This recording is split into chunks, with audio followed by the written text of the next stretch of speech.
What's good, everyone? Bryson Price here, back with another live stream, and today I'm going to be working on a melodic breakdown of the song that I started on the last live stream. So that's what we'll be doing today. I plan on using my keyboard to get some of the sounds off of there. Hopefully it'll work today. Let's see how that works.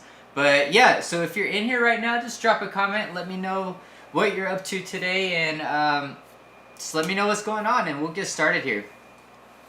So I'll refresh your memory on what we have so far, and it's actually the last time I listened to this was Friday, so it's been a while myself as well.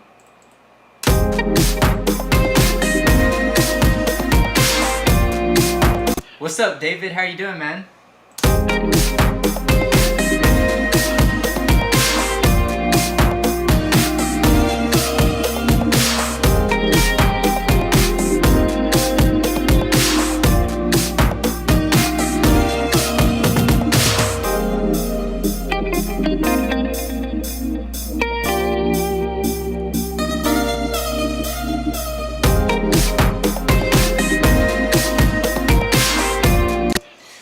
Cool. So that's what we got so far. Randy, you said, generally speaking, how do you start planning a breakdown?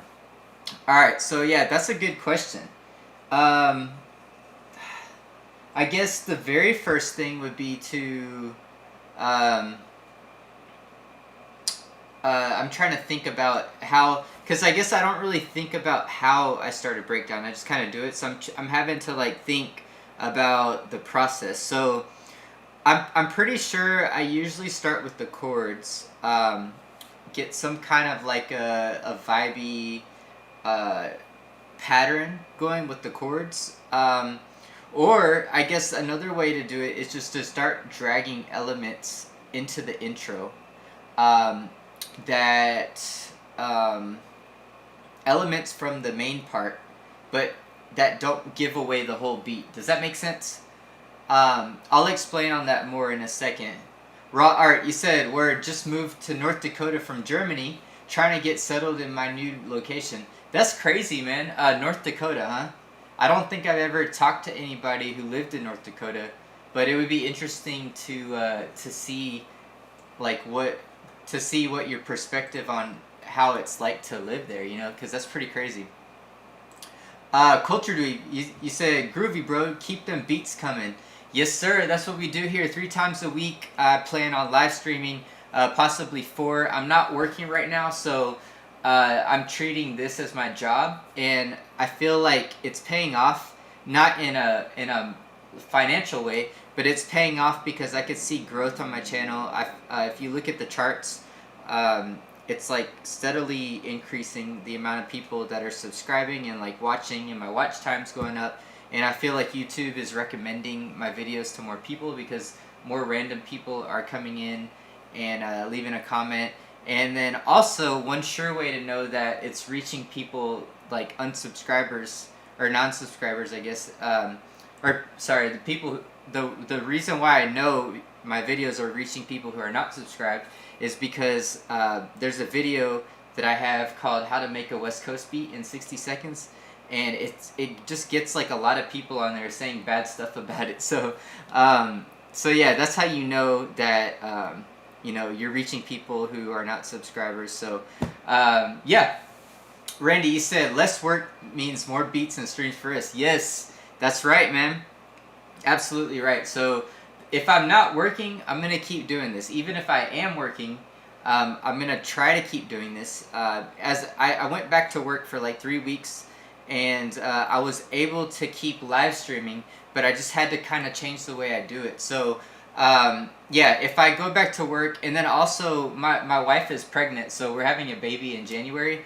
I don't know how that's gonna change things. I just remember our first child, it was just a total, it completely changed everything, and my time was like super limited. I got really into video editing at that time because I didn't have time to like sit down and create music, but I still felt the need to create and do something creative. So yeah, I got really into video editing at that point and learned a lot. So because video editing was like something I could just do while the baby was sleeping, like here and there. But now that my daughter's older, she sleeps for like 2 or 3 hours at a time, so that allows me to work on music more. But let me see what y'all are saying here. Culture Dweeby said, "LOL, trolls help the goals." Yeah, man, it's really funny how that yeah, like it's really funny that once your videos start taking off, you just get a lot more people that will say something bad about it. I don't know. I think some of that has to do with that they don't know you, and yeah, like people are more apt to, you know, say negative things to people that they don't have a connection with, and maybe some of it can stem from hate or jealousy in that they feel like they're whatever, you know, they're doing, they feel like they should be like at a higher place than they are. But like I love what Gary V says. If you know who Gary Vaynerchuk is, he's been instrumental in like my view of business, because I'm not very business minded, but his teachings have helped me. And he's got a lot of really cool things to say, and I'm pretty sure that he's not a Christian, but his view on empathy towards people who are negative is really interesting, that in what he says, because it's almost as if he has adopted a Christian mindset in how he views people that are negative to him. Like what he says is that the people who leave bad comments to him, because he gets a lot of them, he actually feels the most empathy for them, because they're in a place where they're in such a dark place in their lives that they have to go and leave negative comments, take time out of their day to leave negative comments on other people who are successful's pages, you know. And I don't feel like he's just saying that to gain attention. I feel like he actually means it from his heart, that he feels sorry for these people and empathy towards them. So I just think that's really interesting. But especially coming from somebody who's not a Christian, to be able to demonstrate that level of forgiveness to people for, you know, coming by and saying bad things about them. David, you said that picture that you recently posted on your IG is extremely amazing, Bryson. Yeah, thank you, man. I actually took that picture only because I was filming a video, and y'all might have seen it. If y'all haven't seen one of my newest videos here, after the live stream's done, I want to invite y'all to go watch it, and if you can, leave a comment on it. I'm just really trying to make that video reach the same amount of people as my How to Make a West Coast video. And I'm actually thinking about doing a series, maybe calling it like 60-second Sundays, and then maybe trying to do something like that every week, where for 60 seconds I'll just, you know, quickly go through how I made a beat and upload that video, you know. And so yeah, so here it is right here. But I was filming that here at the house, and I set up like a sheet for like a white background. And in case y'all don't know about what David's talking about, let me see here. Let me find the picture here. So in case y'all don't know what David just referred to, there's a picture I just posted. This one right here. I was held in chains of bondage, but I've now been set free, thank you, Jesus. Based on the Roman scripture. Yeah, so when I was filming the video, How to Make a Pop Beat in 60 Seconds, I thought it was like a really cool, oh, sorry, I wasn't showing it on the screen. Hold on. I wasn't showing the picture on the screen. Y'all still might have seen it, but let me just flash it up real quick. It's this one right here. Yeah, so while I was filming this video, How to Make a Pop Beat in 60 Seconds, I set up a bed sheet on the wall, and I just filmed that shot, and I increased the lightness and the contrast of the picture, so that, or decreased the contrast, increased the lightness to kind of, so you couldn't really see it was a bed sheet so much. And I thought it looked really cool, so I was like, why don't I just snap a picture like that? So that's where that came from. And actually, that's the reason why I wear that chain that I wear when I'm wearing that, because I feel like that's such a great representation of what Jesus did for us, you know, that we were in chains of sin, and he said it's free, you know. So that's, I mean, besides the fact that I think it looks cool, like personally I just like the way it looks. There's a meaning behind it too, you know. And if I'm being honest, I think I bought that. I actually bought it at Lowe's. If you don't know what that is, it's like a home improvement store like Home Depot. I bought that chain because I was like, it would be really cool just to wear a chain. It's like $4. So many people put emphasis on like wearing fancy chains and stuff like that, but I was like, I just want to wear something that's cheap, that looks cool. And so I was like, why don't I just buy like an actual chain at home improvement store? So that's what I did. I kind of measured it. I was like, I think this is the right amount, and then you have to go there and you have to cut it. They have like really long chains wrapped in like a big thing, and then you cut however much you want. So I just kind of measured how many links I wanted, and then I cut it and I bought it. It was like $3 or $4, and that's the story behind the chain that I wear. So, but yeah, enough of that. Let's get to making some music. And Randy, I want to address your question a little bit more, because I don't know if I'm not sure if I answered it exactly, you know, that well. But I guess there's really no exact formula for making an intro or a breakdown. But I personally like to make it more busy. Like add stuff in it that you couldn't really add because if there was a beat, and just make it more interesting. I guess that's like the best way to explain it, is that you have freedom to add whatever you want to add because you're not having to conform to a beat pattern. So yeah, so that's kind of, I guess it's hard for me to explain because there's different ways you can go about it. It's not like one set way. But I guess today will be a good, you'll be able to get a good visual representation of how I will make a breakdown, I guess. So hopefully after today it'll be more clear to you. Because I still don't know if I did a very good job of explaining that. But yeah, so let's get into it here. And I was going to submit this beat to the company that I'm with to have them like shop it around to get it to be in like TV shows or movies, but after listening to it, I was like, man, I really like this. I don't know if I want to give this one away. Like all my best beats, I try not to give away. Maybe a couple here and there because I want to keep my best work for myself and not to be used by like a TV show or something or a movie. But yeah, I'm still thinking I might keep this one for myself. It's got like a timeless sound that I don't think it will become outdated, you know, so yeah, I don't know, that's just kind of how I see it.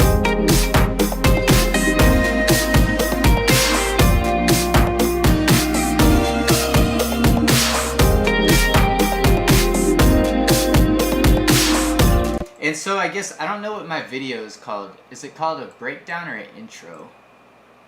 It says breakdown/intro. So I guess it could be either way. I think what I'm going to do first is try to make an intro rather than a breakdown. We kind of already have a breakdown. It's like a mini breakdown right here.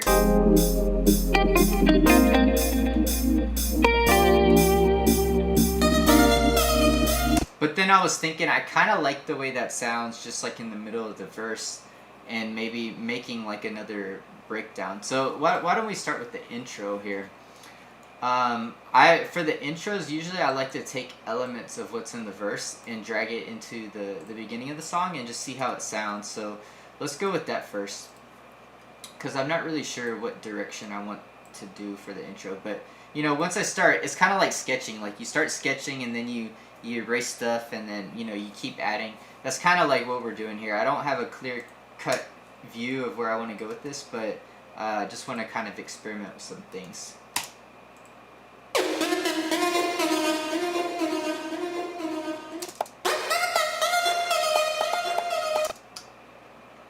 I don't know if I want to start off with that. Let's see how the percussion sounds here.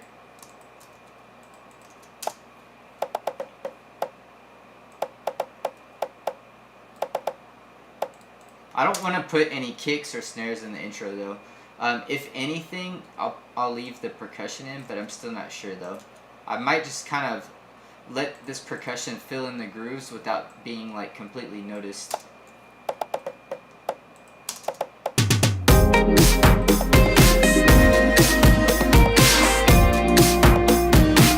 Let's start off with some instruments actually.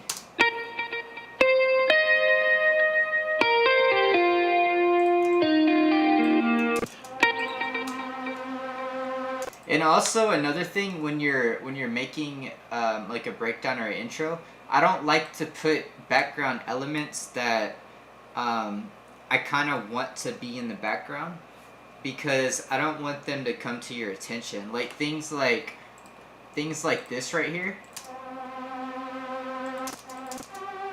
Like this kind of boring. There's not really anything interesting going on, but it just helps fill the sound spectrum up, and I don't really care to bring that to the listener's attention. But if there is something that I feel like is in the background but is really cool and needs to be emphasized, then I'll try to put that in a part where the drums are not there, you know, if that makes sense.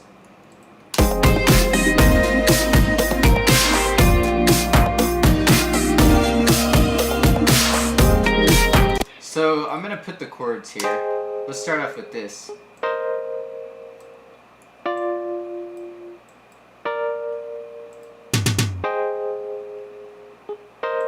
Let's just see how that feels going into the beat. I think something like that will work, but we need to change the sound though.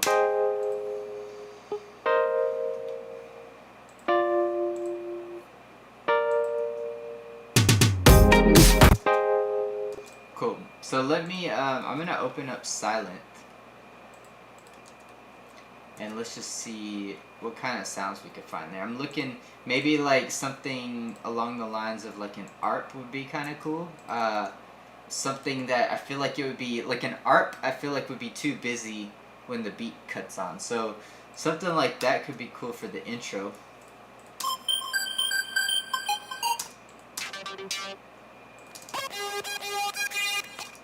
Maybe an octave lower here.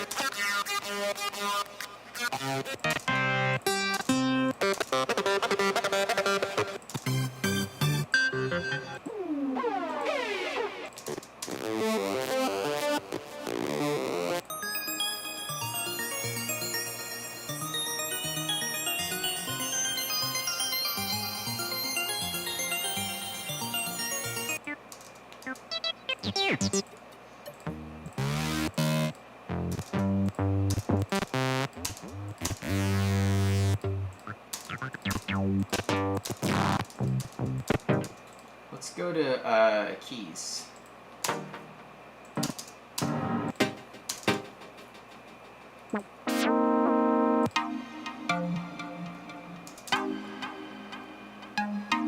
That's kind of a cool sound.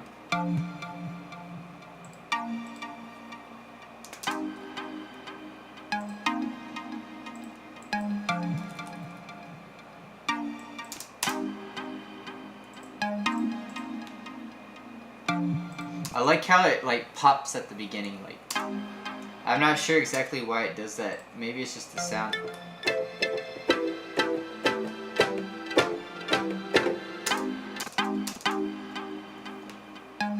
It looks like maybe it's the way it was played, like the expression maybe. Oh no, it's not that. Yeah, I'm not sure why it does that, but it sounds cool though.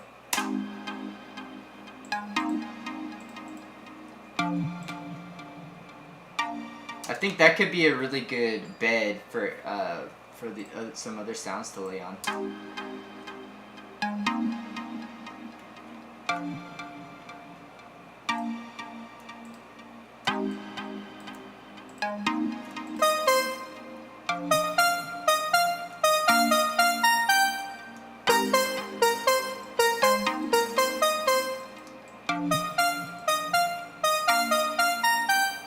That's kind of cool there. That's one of the melodies I played. Let me see what this one is. Let's see how that sounds in there.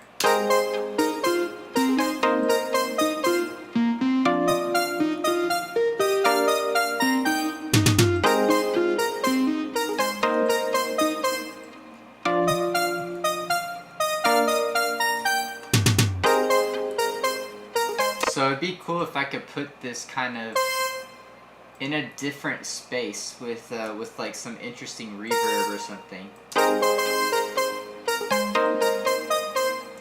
I'm just fixing the timing here. It's a little bit off.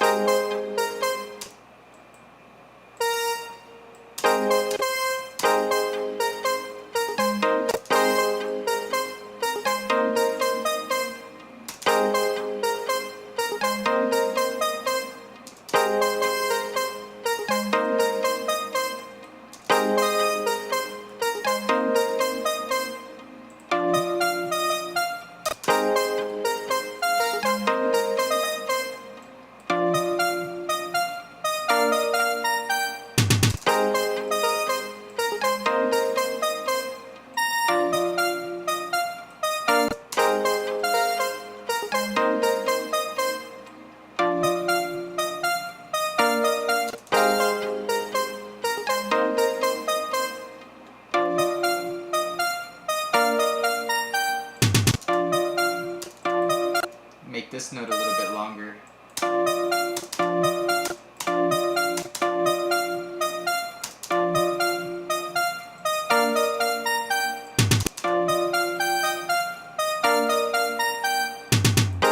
Alright, so now, I think that sounds pretty cool. I'm gonna take a reverb and let's see what we can do with it. If this is gonna work, it's only gonna work with an interesting like space to put it in.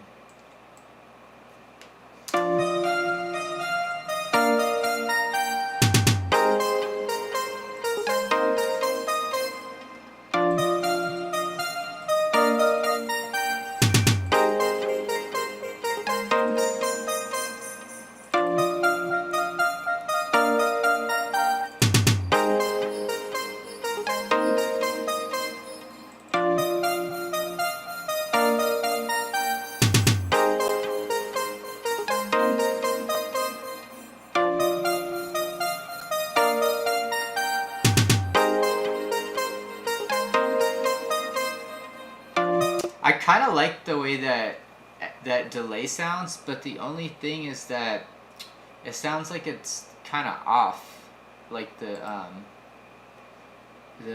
timing is off, and maybe it's this. Let me see what it sounds like.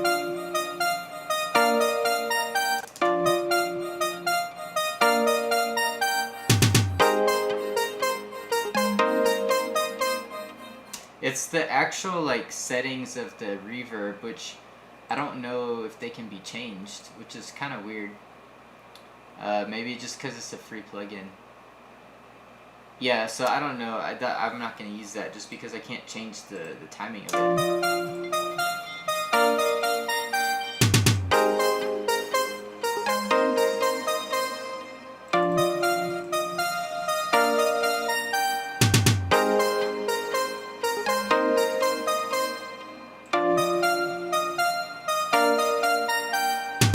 Alright, now I'm going to try to put another Valhalla on there.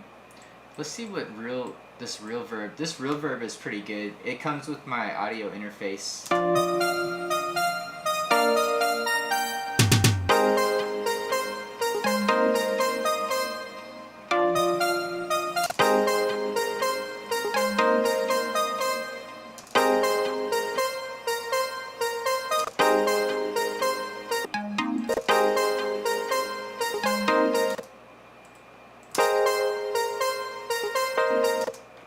I hear a pluck coming in somewhere here. I'm not sure where it's coming from. Oh, maybe it's this right here. I didn't know I had this playing still. Let's mute that.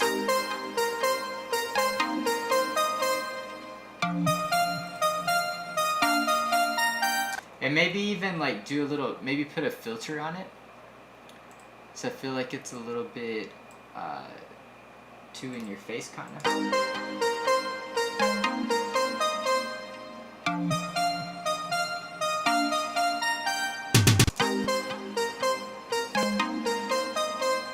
Maybe I'll put a shorter reverb on this here.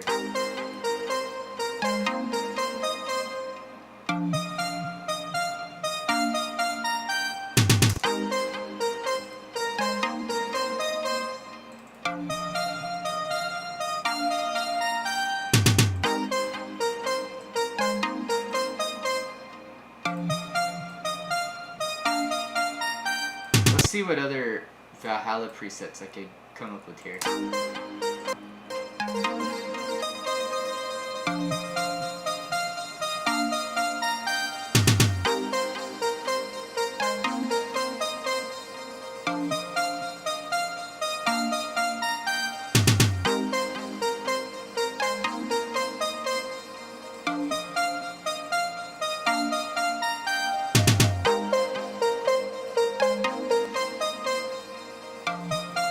Maybe take out some of the range in here a little bit to a short, narrow cue.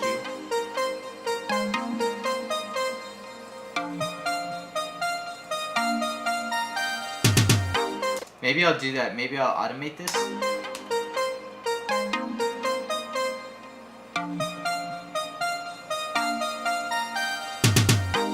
Kind of like builds anticipation a little bit.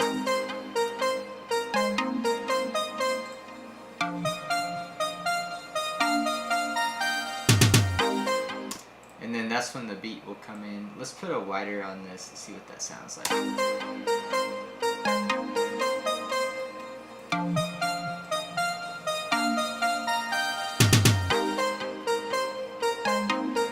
Alright, now let's beef up some of the other sounds. That might be a little bit too loud now. I'll turn it down. Let's hear how it sounds coming into the intro of the song.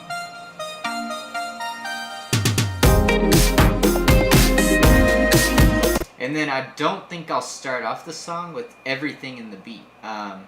So it'll kind of be like start off real simple. So actually, let's go ahead and do that because that's going to determine how the intro sounds also. I'm going to move all this stuff that I did here. And actually, I'm going to create a backup here just in case I mess something up. I always like to do that.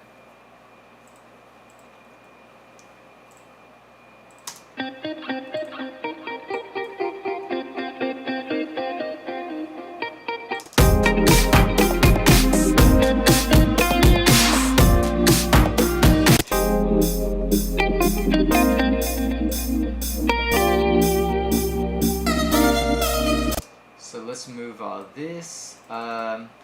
Let's maybe do like, let's give a little bit of space here. Just so we have some space to work with there. I guess actually instead of doing that, I'm gonna move it back here. Because sometimes when you move stuff in Ableton, sometimes it messes up automations that you've got going on. So I'm gonna just move all this stuff back here. Let's give some space.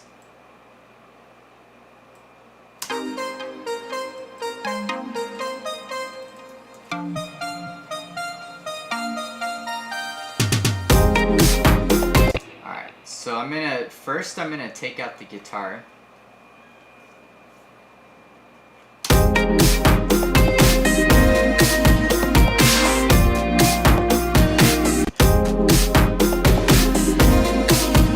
And then I'm also gonna take out this sound.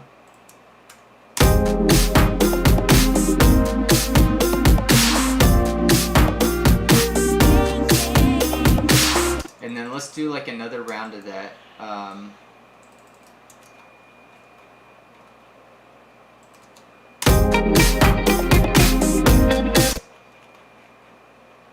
Let me see how that sounds if the guitar comes in just on that one part like that.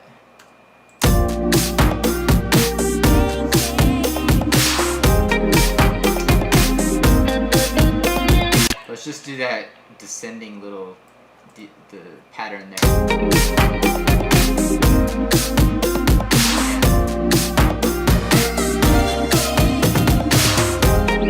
So on that part, when that snare hits, so in a way this is kind of like sequencing. So instead, I'm gonna be working on the intro, but this is kind of necessary for the feel of the song. So this is like, I guess this technically falls under sequencing. On that part, I'm gonna not put the toms there. I'm gonna cut this out. I'm gonna cut basically everything out when the snare hits.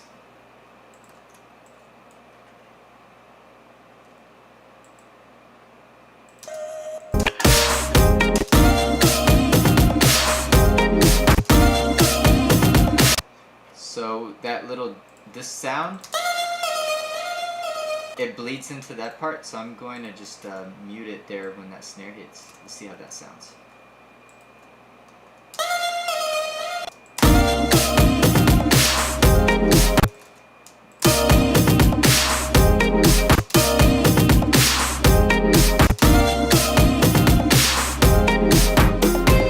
And then also, I guess another thing I'm going to do here is make that hit louder, or maybe even add in another snare to really emphasize the impact.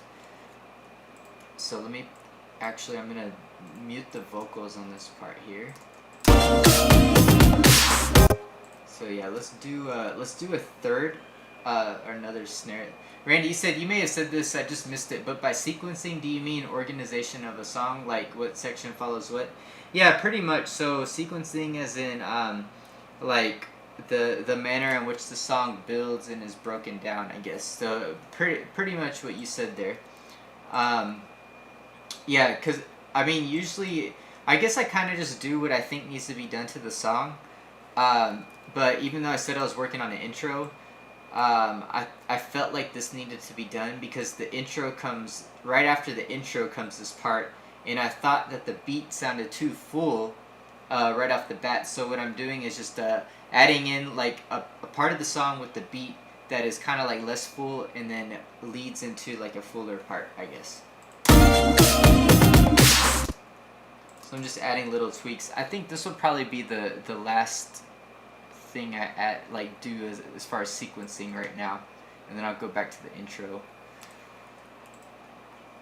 I like these snares here for like heavy snares. Maybe that could be cool. I think I got those on Splice a long time ago.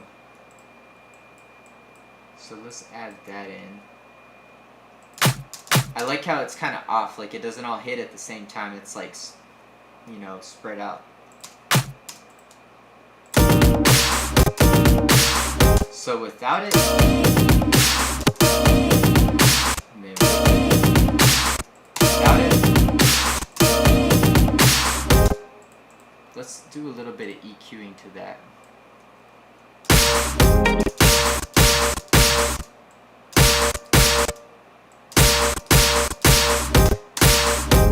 Just boost the highs up a little bit, you can really hear the difference there.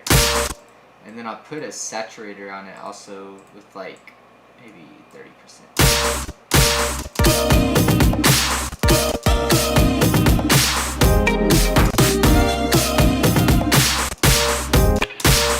And then on that part, for that one part, I'm going to take the laser that's playing and I'm going to throw it slightly off grid here.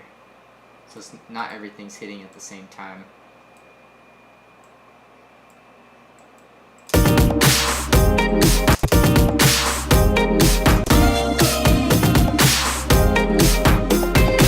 I love the way that laser sounds in there.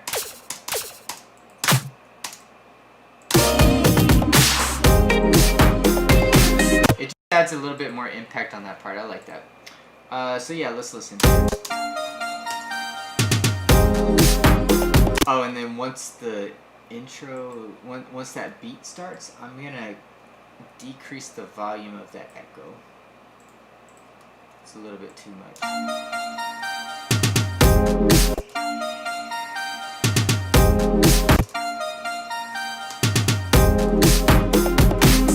And then I might add like a crash there. That would be pretty cool. Let's see. Let's do a crash.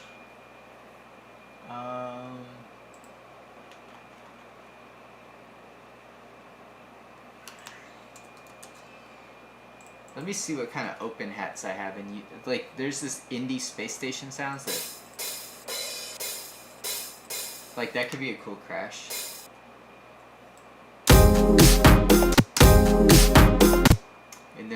do something in the right ear. That one's in the left ear.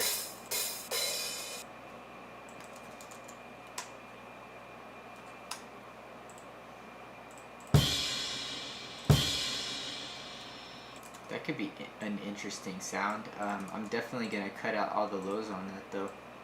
Cut out all the lows and then put it in the right ear. That one's also left ear based kind of. Then pitch it up too.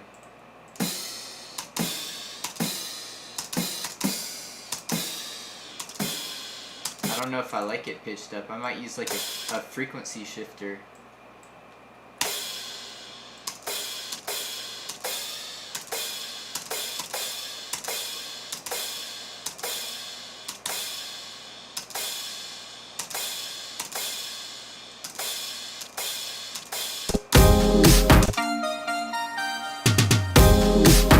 Okay, so one thing I'm gonna do on this, because it sounds really stale just to have it only in the right ear like that, I'm not gonna put the, I'm gonna take off the panning on that part, and I'm gonna put a utility tool down here.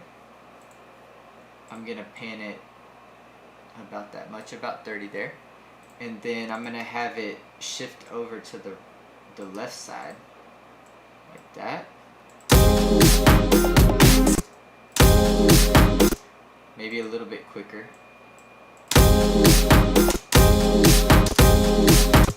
And then on the other one here, I'm gonna have this one do the opposite. So it's gonna start off at 0 though, and then it's gonna go left 32 like that.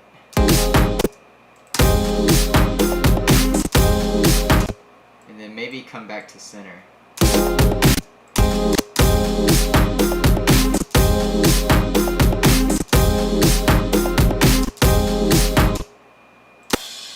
Oh, actually, it does need to move the other way because it's already in the left ear. So it needs to come this way.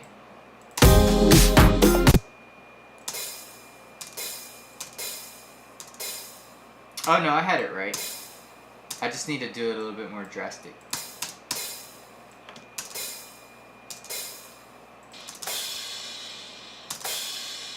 And this one kind of drags out longer. Let me shorten it.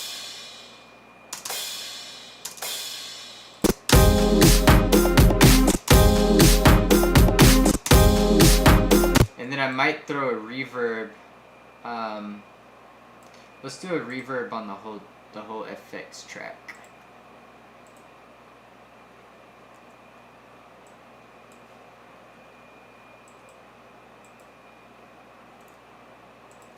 And automate the reverb in like this.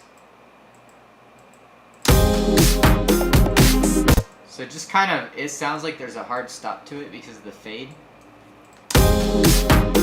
This kind of allows it to carry. And then I'm gonna turn this on only on this part.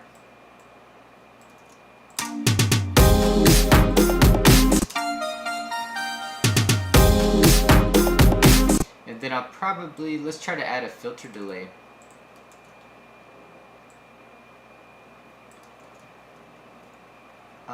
And make it real subtle. So I'm not going to include those high frequencies. I'm kind of going to leave it here. Let's do, put it on 4.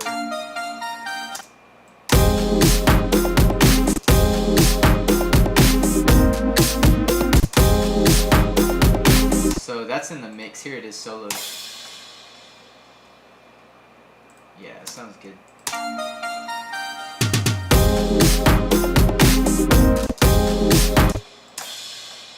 I feel like it's a little bit right heavy. I'm just gonna move this. Vidal, what's up, man? How's it going?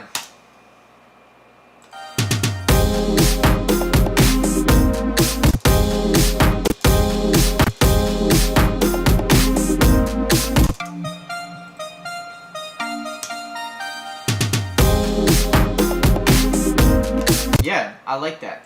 That sounds good. Let's see, let me put another EQ here. Take take out some of these mid frequencies. Boost the high frequencies a little bit. And then maybe just turn everything down just slightly here.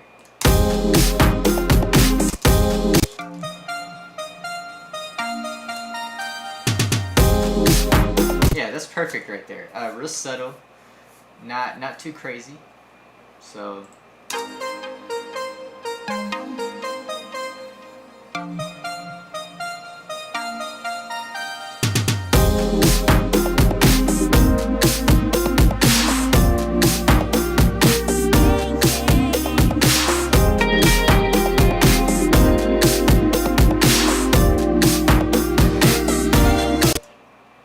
like something was carrying out. It sounded like the sustain pedal was activated. I don't know if it was this. Yeah. Okay, that's what it was. I need to cut that off there. I heard that it was being carried out.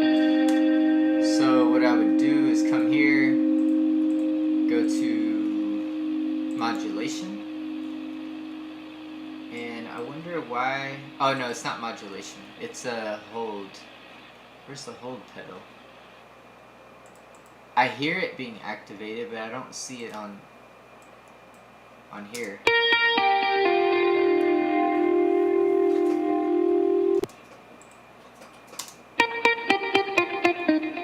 Okay, somehow I had to press the hold pedal down here. It wasn't activated here, but for some reason it was just activated and I had to press the pedal, so that's it.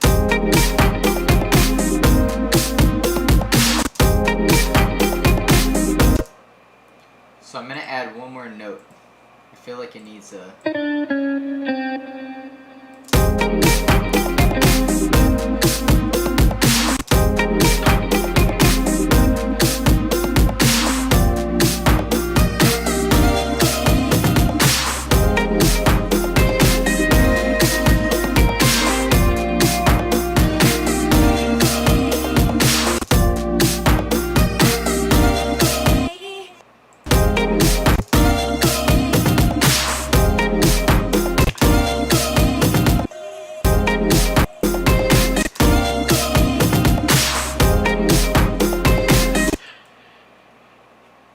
trying to decide if I want to feature the vocal on that part or just leave it how it is.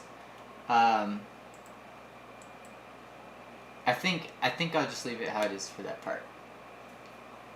Yeah, because then like the full beat comes in.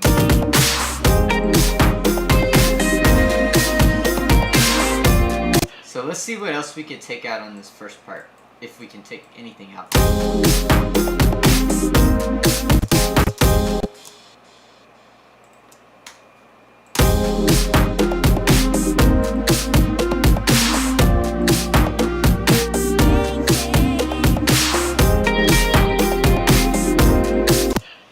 Let's try this here. Let's mute this part. And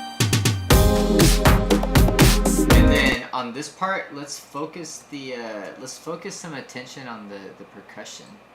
So I'm gonna put an EQ here that only comes in the first part.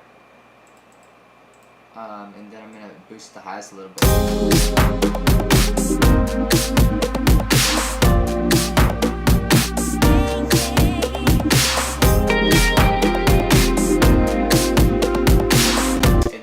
Put a saturator here, only just a little bit to kind of bring out some of this.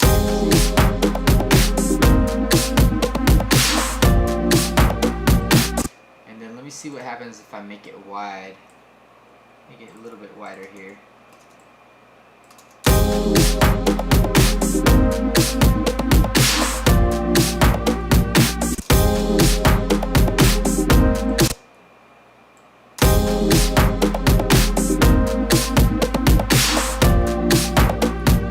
I kind of like it fully saturated like that, but the only thing is that I think I'm gonna turn the volume down, or maybe put a reverb on it, so it's kind of like pushed in the background a little bit.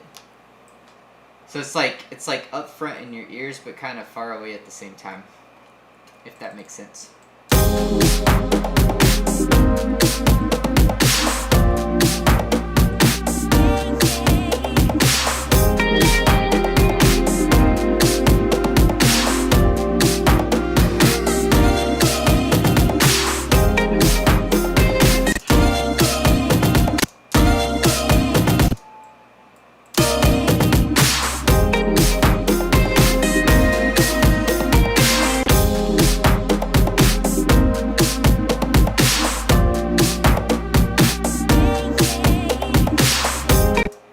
Let's hear what it sounds like if I take down some of the frequencies.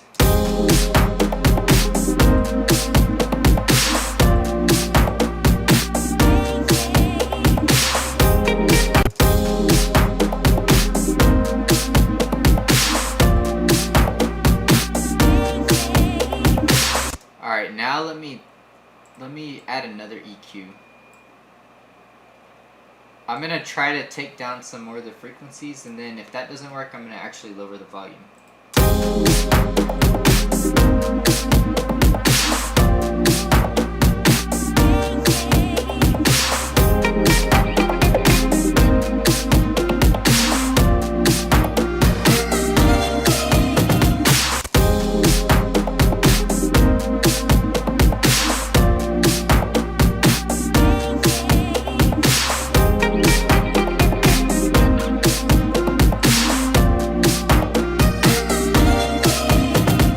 Alright, now I'm going to turn down the volume just a little bit.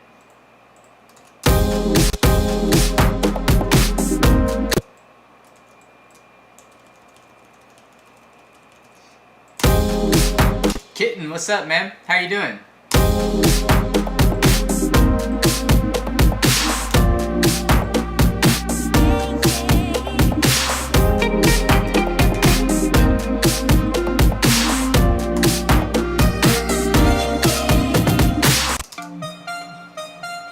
Good to hear it, man.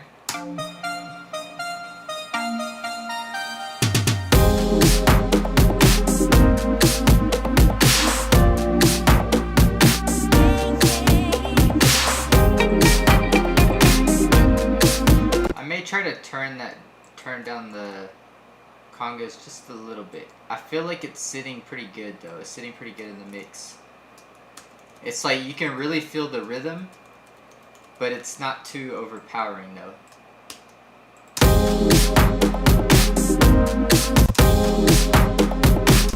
And I think I'm going to take out this note because there's already a sound playing at that time.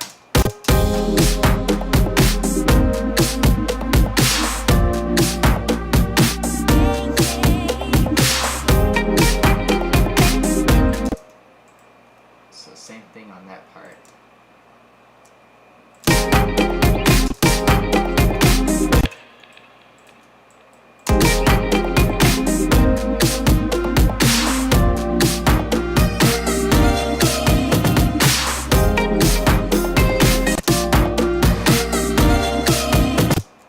And then on this part, I'm gonna mute the congas here. I want those kicks to stand out a lot. So maybe let's mute the vocal in that part too.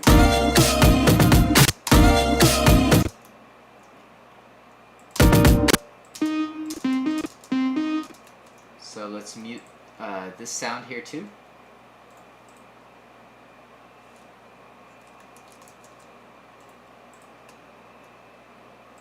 Like that.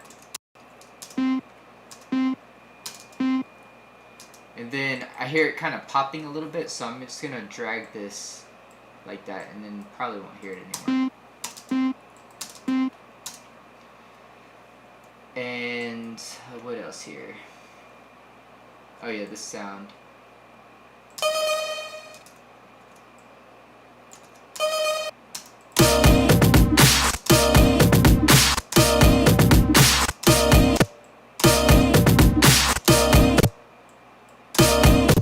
Kitten, you said I want to ask you one thing. Do you put drums in the same key as the chords and melodies, or just on the C3?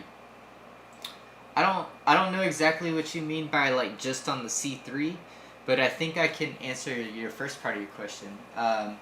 you do put drums in the same key of your song, but it doesn't always have to be on the root note.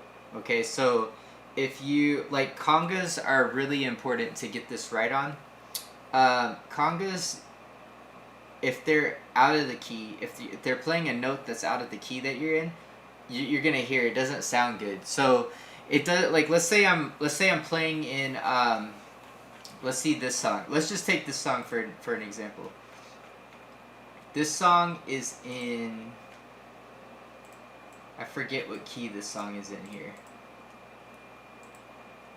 By C3 I mean C major 3. I think you mean, do you, like, if the song is in C major, then do you put your drums in the key of C, right? Or I should say in the note of C. Like, if your song's in C major, do you put the like, does your snare hit on C, right? Is that kind of what you're saying? I think that's what you mean. So this song right here is in, well, this says B flat major. Well, it did say that up here. It's in C minor. So this song's in C minor. Let's see what note my congas are playing. Just out of curiosity.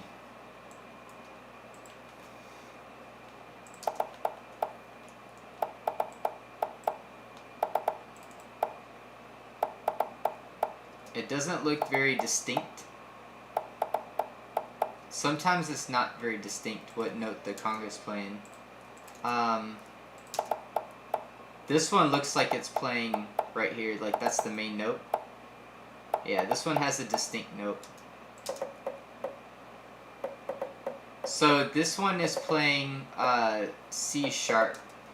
Let's see, what was my key in C sharp minor? No, it's in C minor. But the first note is an F. So yeah, and this is kind of a, maybe that conga's off, so I didn't really make my point on that.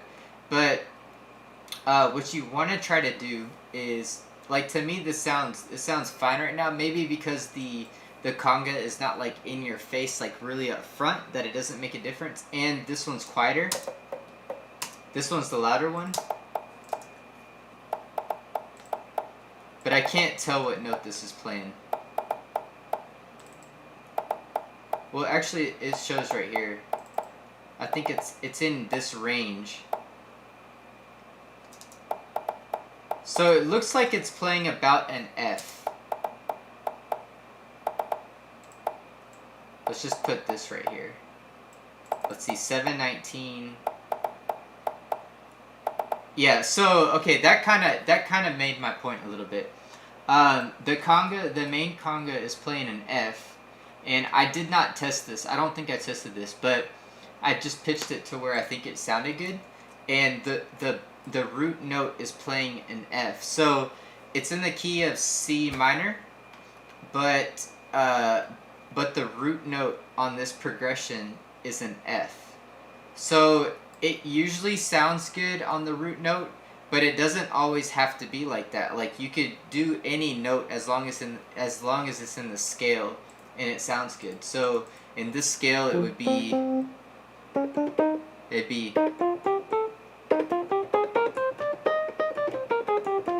I think it would maybe sound best on the 1, the 3, or the 5. But you just kind of have to experiment. I definitely would not stray outside of the scale when you're tuning those kinds of things. But usually it's gonna sound best if the drums are played on a main key, a main note in the song, if that makes sense. So.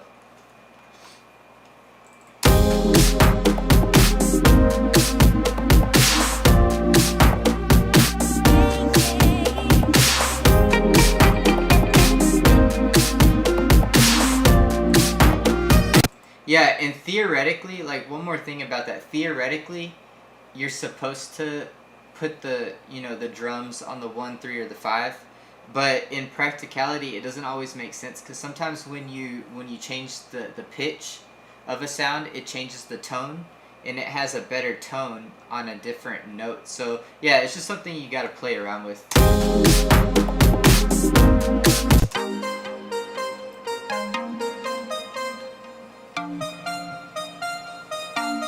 I'm gonna add another note here.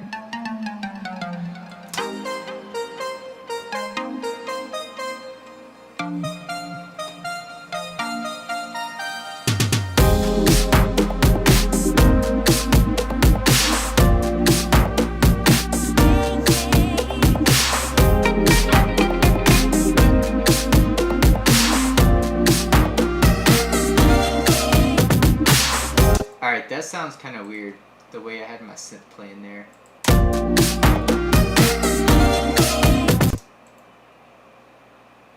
So what I'll do, let's lower the volume a little bit. Let's not cut it out completely. So let me put this back. Yeah, I didn't like the way that sounded. Lower it a little bit when those kicks start. So maybe like -5 dB. And then I'm gonna sidechain, only temporarily, I'm gonna sidechain the sound to the kick. So sidechain compression, and it's gonna be sidechained to this kick right here.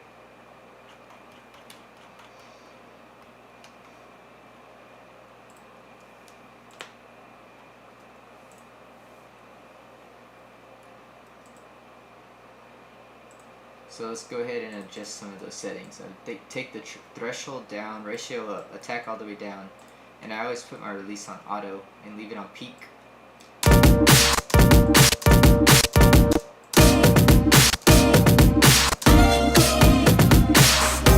That way you can hear it, but it's clearly being ducked out of the way by the kick.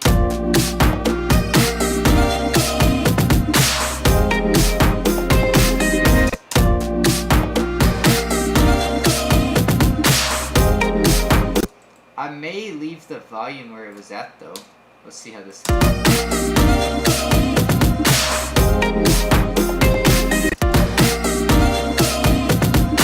And then actually I'm gonna turn the volume up on this part. I might automate a wider in there.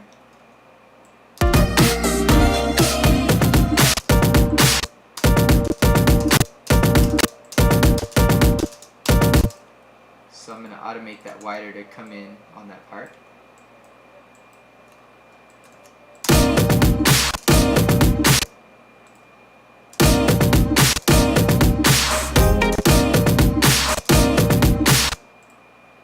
And then actually I don't want to make the bass frequencies wider. So what I'm going to do here, because that might cause some issues in the mixing side of things. So I'm going to take my little multi-splitter here, and I'm going to automate this to come on when those 3 hits come in. Let's hear this. And that's okay, leaving that, giving it like a little bit of volume on that part, that's cool. And I'm going to just put the wider on the mid and the high frequencies. Maybe turn down that Camel Crusher a little bit. I don't want it to be super loud.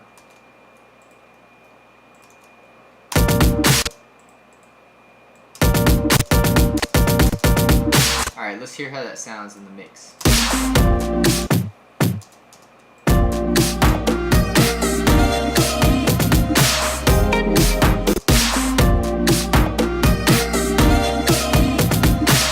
Yeah, I like that. That sounds cool. Kitten, you said, I'm from India. Where are you from? So, I live in Dallas. That's cool that you're from India. What part of India are you from? I love Indian food. I just had some chai this morning. I make authentic Indian chai from scratch. So, I'm a big fan of Indian people and Indian food. I live in Dallas, but my mom is Brazilian. So, I'm half Brazilian, and but I live here in the U.S.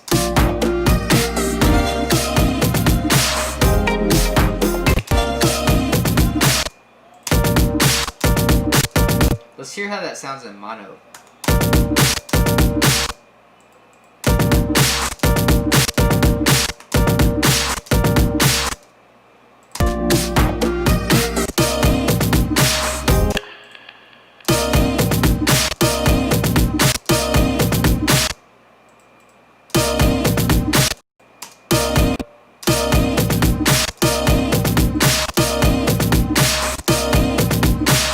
Let me automate this. I'm gonna automate this up.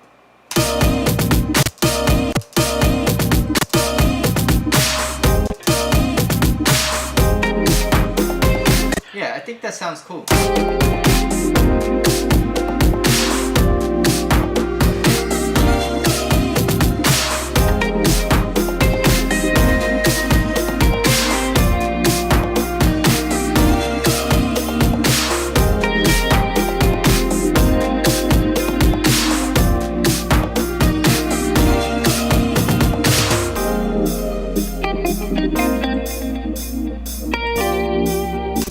Hear it.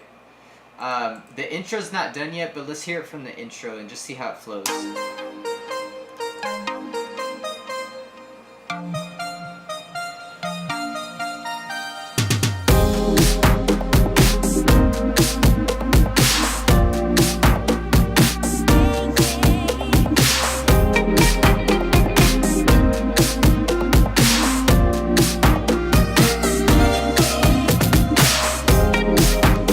I would like to hear like a stronger clap on that part. I like what I added here. I like that, but I want to hear another sound, and I know exactly which one it is. Let's see, it's in here.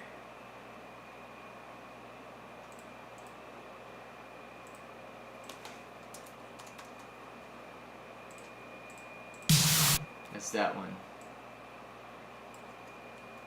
So let me cut out the low frequencies.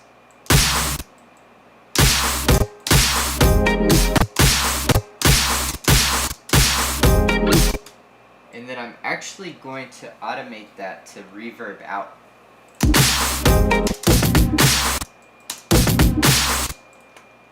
So let's do let's just grab a basic, just a basic reverb here. Kitten, you said, wow, I have chai every day. I'm from North India. I don't know how to say that, but Jalandhar City, Punjab State. That's cool, man.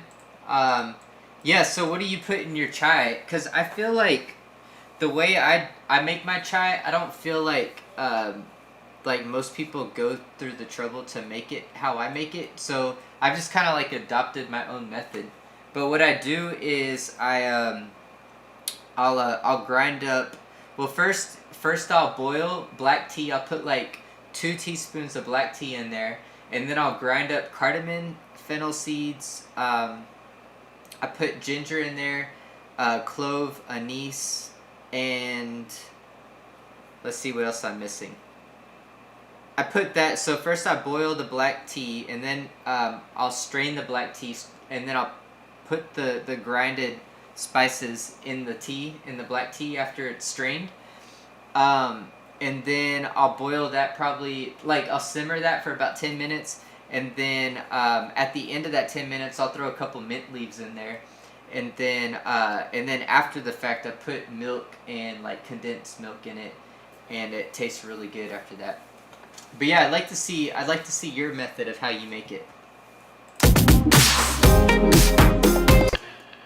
So I'm gonna automate this reverb here.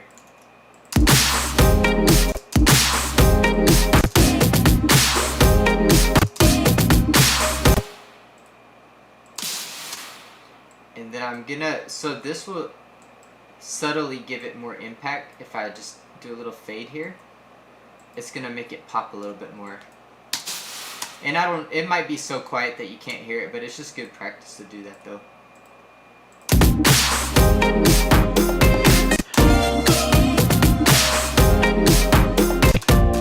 Alright, let's listen back again here.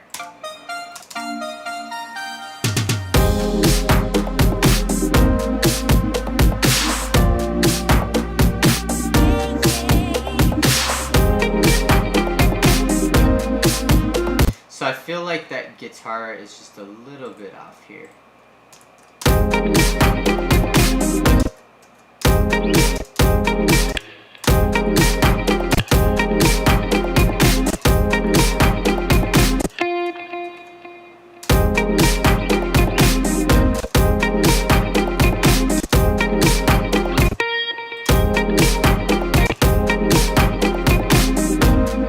Sounds a little bit better.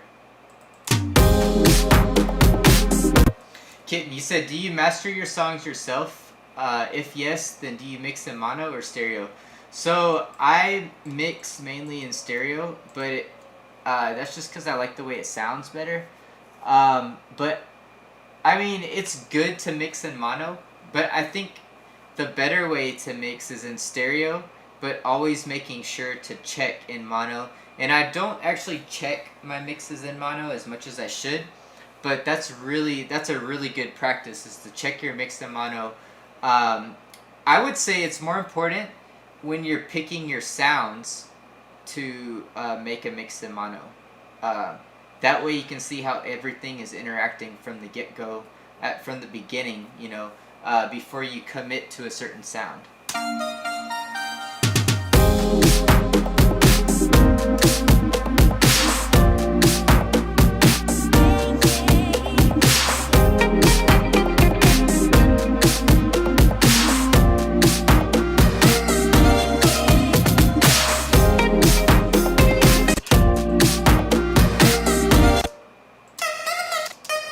I hear some sound in here that's like has a ton of reverb. I don't know where it's coming from.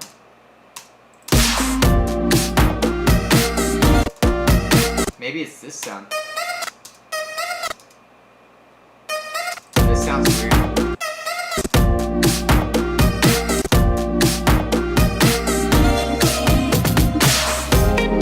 I think it's when it somehow, maybe it's just because of like when it plays a lower note, then when it plays another note, it sounds kind of weird. I don't know. I don't hear it now though.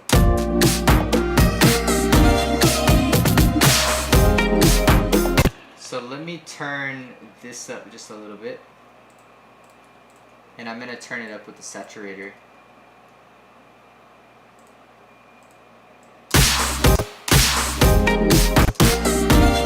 And actually, let's not turn it up right at the beginning. Let's do kind of like we did here.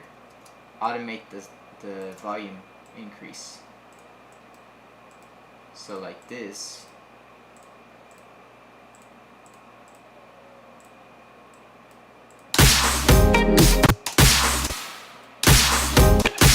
Maybe not to 100%. Like, Kitten, you said you make it absolutely right, and just boil water for 2 minutes. Put the black tea in, spices, ginger, let the smell and spices come, and then add milk and sugar. Yeah, man. That's kind of like I do it. I put the black tea in first, and I bring it to a slow boil. Because I want to let the other spices like soak a little bit longer. So like I'll get the black tea to like a small boil, like a simmer, and then I'll take it off. I'll strain the black tea, and then I'll put the spices back in, and I'll let it just like simmer there for like 10 minutes, just to really like get all the flavors.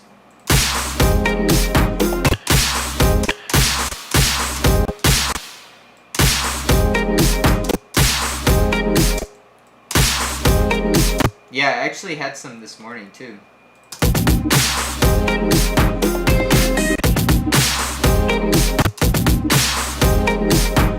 Yeah, I like the way that sounds.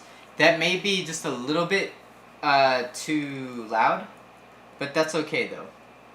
I can always turn it down. And I'm just realizing that all of these sounds are mono for some reason.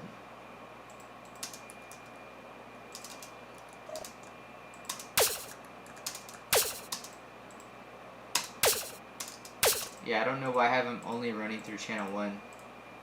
It must have something to do with when I'm routing my keyboard.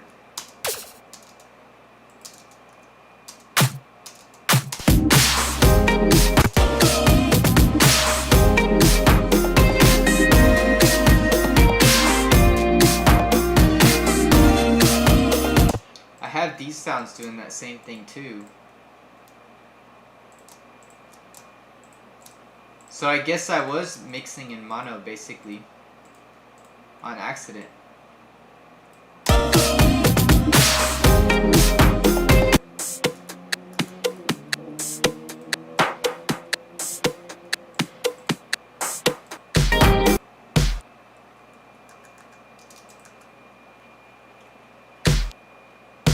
So that sound, that has a lot of low end. I need to take that low end out.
Cool, that's a nice little loop right there. So, that now I just have to do the intro like I was talking about. It turned into me starting the intro and then sequencing the beat out, but I'm coming back to the intro now. So, yeah, Randy, do you drink chai also? I love chai. It's so good. I love coffee. I don't think it'll ever replace coffee for me, but I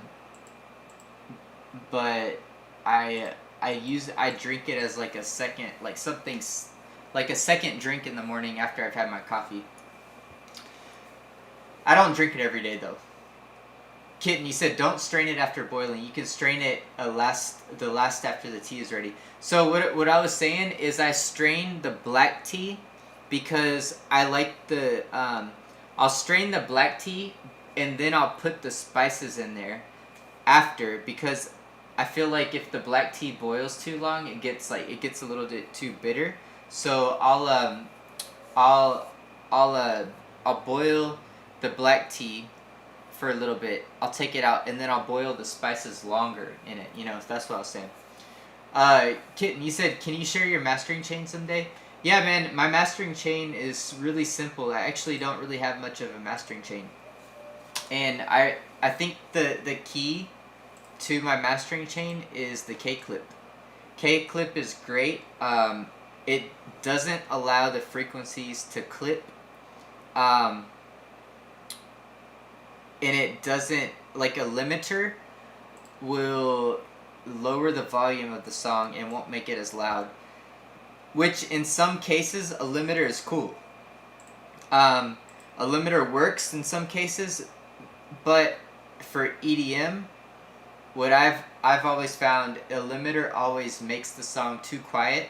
So I run it right into K-clip.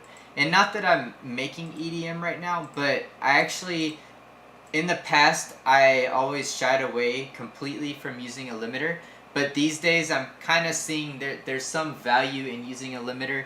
But mostly, I would recommend against using it on the master chain. Now, I can show you an example real quick of when I did use a limiter recently in a recent project. But it's because I ran into a problem and I couldn't fix it without using a limiter, which has never happened to me before, but it happened in this case. So I was doing a hip-hop song, creating a hip-hop song. I had some vocals on it, and I couldn't get the song. First of all, one of the organ sounds I was using, organ sounds are kind of hard to mix because they have a lot of frequencies in them, and it's hard to tame all of the frequencies, I found. So I had trouble because there was one of the main sounds in the song was an organ. It had vocals, and and I couldn't get the beat to stop clipping in certain parts, especially when the organ came in. So I ended up using a limiter. This is my mastering chain. I had a little bit of compression with the makeup gain on here. Some mid-side EQing, which is not completely essential, but I boosted the sides up a little bit, and this is all because I had some trouble getting it to sound loud. I boosted the sides up. The mids I kept like that. I cut the sides off at around 150, and then it was going into a limiter here. So this is how it sounds.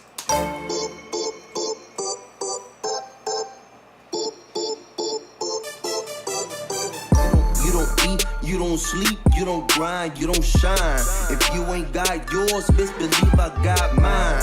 I done lost my mind with a life full of crime, but I'm back on it, so you know it's going down.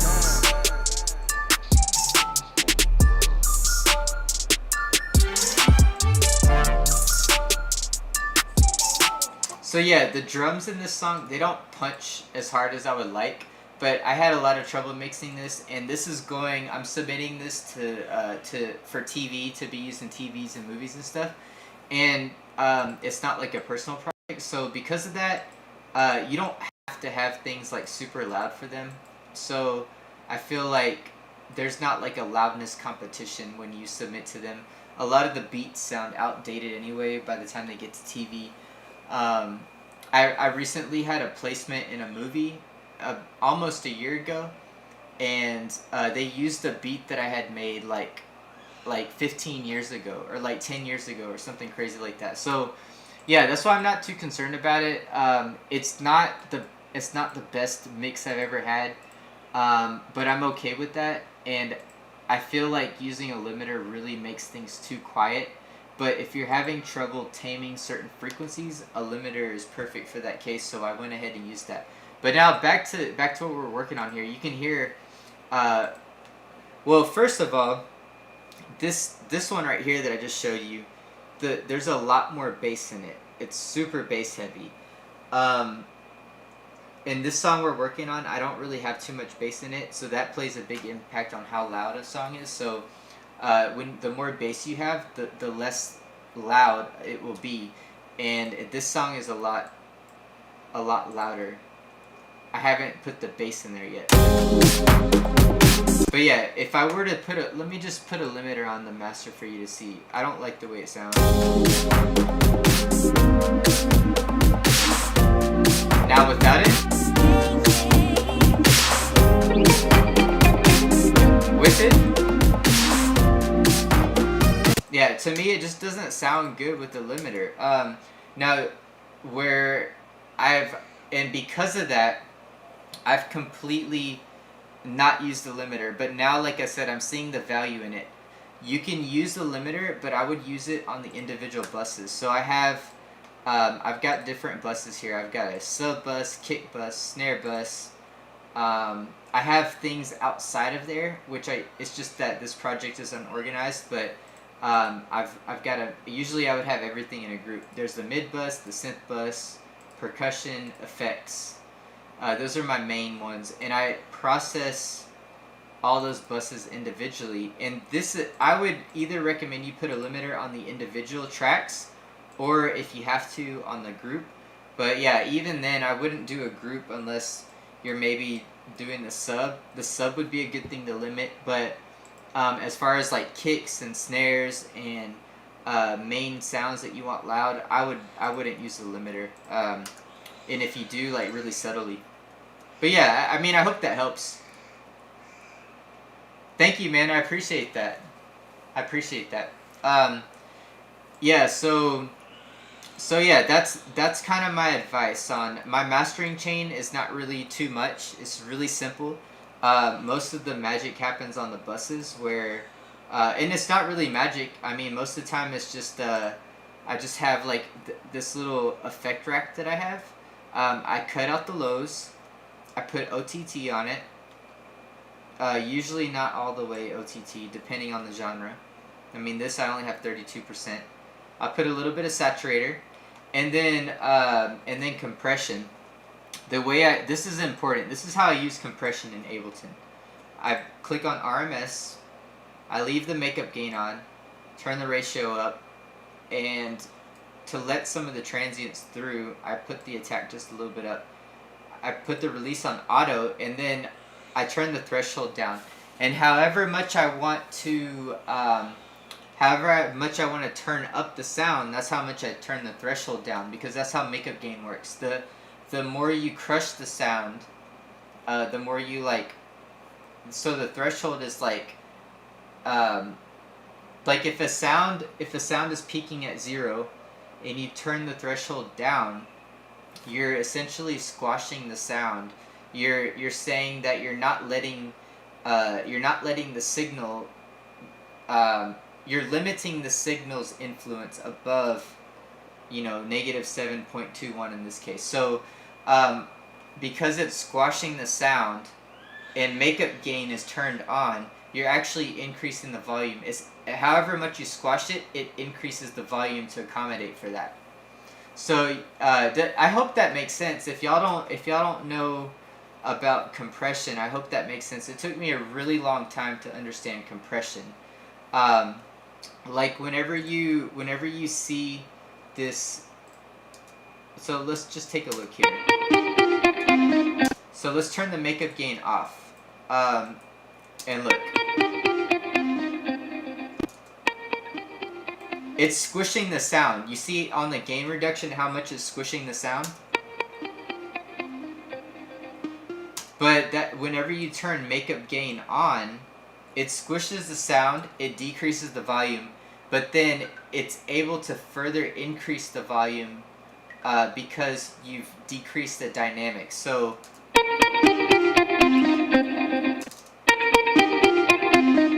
but I mean, I like it when I like Ableton's compressor. I think the makeup gain sounds really good. So I use it a lot. I like the way that sounds. But I use it tastefully. I don't just crush it like that. Hope that made sense. And Kitten, you said, actually, I asked too much questions, but I'm a beginner producer. I'm 20 years old, started learning music production in March due to COVID-19. I have a dream to become a producer and DJ since the last 2 years. That's awesome, man. I mean, it's a long road. I'm not gonna lie, it's a long road. The road is a lot shorter these days because of technology and YouTube and the amount of information that's out there at your disposal now. But it doesn't. I guess it shortens your journey a little bit, but it's still a long journey. You really have to love music, and you kind of have to love music so much that you're kind of crazy, in order to keep pursuing it, because there's a lot of hardships in it. Like, you get discouraged, you wonder why your songs don't sound as good as your favorite artist, and then some days you think they sound great, and then the next day you think they sound bad. That's at least what I've experienced as a producer. You send your music to people and they don't respond. That's pretty frustrating. Like when you're trying to get your song on a label, and you don't know if it's because they just don't like the genre, if they don't like your music, or if you suck as a producer. There's a lot of ups and downs in music, but it's just, I say this a lot, but it's so true. It's just like hitting the gym. If you wanna put on muscle, it's a slow process. You can, at the very most, you can gain about half a pound per week, which is not much at all. The rest is, the rest of your gains that you make is fat. So it's a really slow process. If you wanna put on 15 pounds of muscle, like if you do everything textbook right, which you won't be able to, but if you do everything textbook right, you eat right, you work out just how you're supposed to, you sleep well, you drink water, all that sort of thing, it's going to take you about, a year to gain about 15 or 30 pounds in your first year of weightlifting. So in the same way, music production is like that, in that if you keep staring at yourself in the mirror every day, you're not going to see your progress, but it's something that you do for a while, you trust the process, and then you look back over time and you see how much you've improved. So that's my advice. Like, if you're gonna do music production, just kind of put your face down and learn as much as you can, practice as much as you can. Ultimately,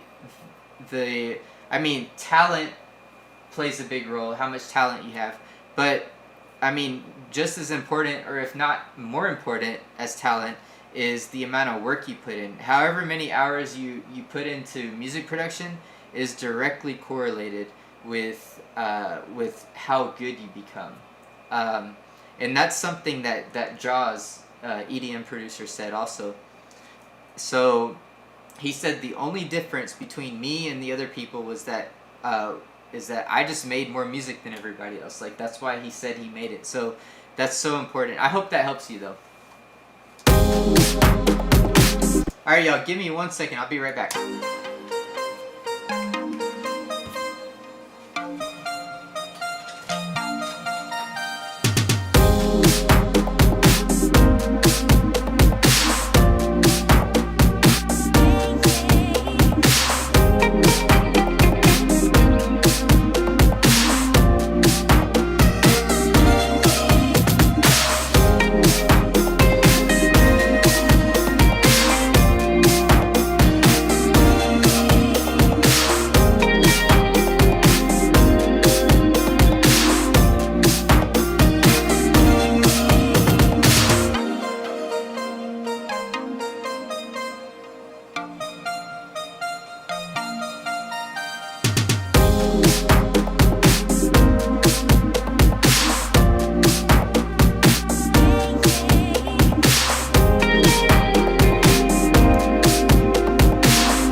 Alright, so now I'm going to try to work with some of the sounds off of my keyboard here.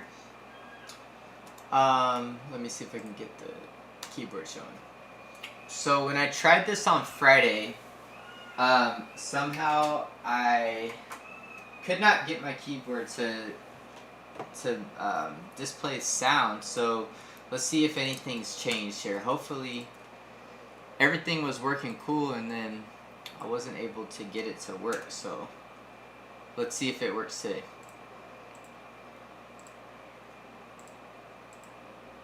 Alright, yeah, everything works here. I do not know what was going on Friday. This is exactly what I did. And yeah, so y'all let me know if the sound on my keyboard is good. Let me know if it's too loud in comparison with everything else, because sometimes in the past I've had that trouble. If the keyboard sounds are too loud, I'll make some adjustments, but y'all let me know how everything's sounding, and I can adjust it as needed.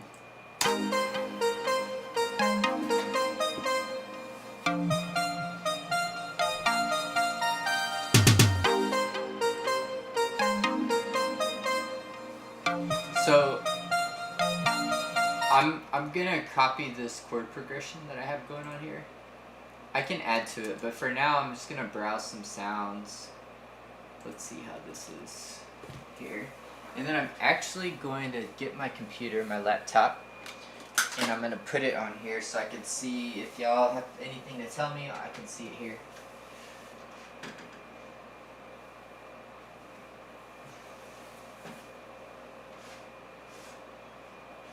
Make sure it doesn't fall off. Okay.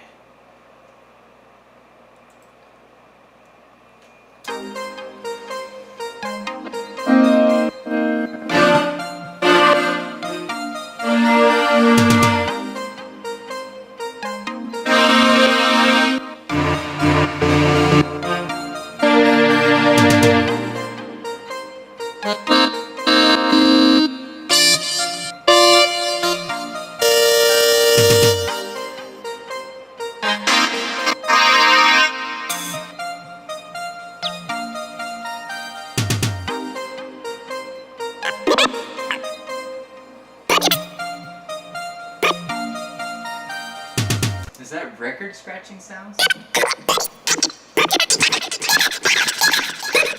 Is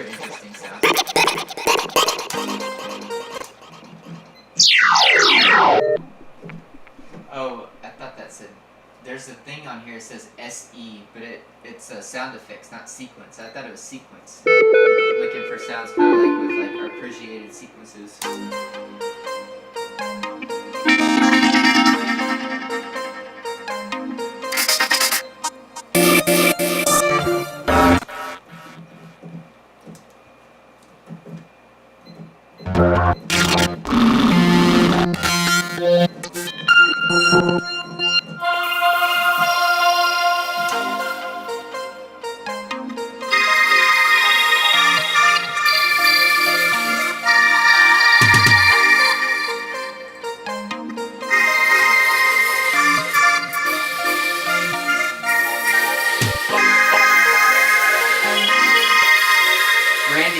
You said how many sounds does the keyboard have?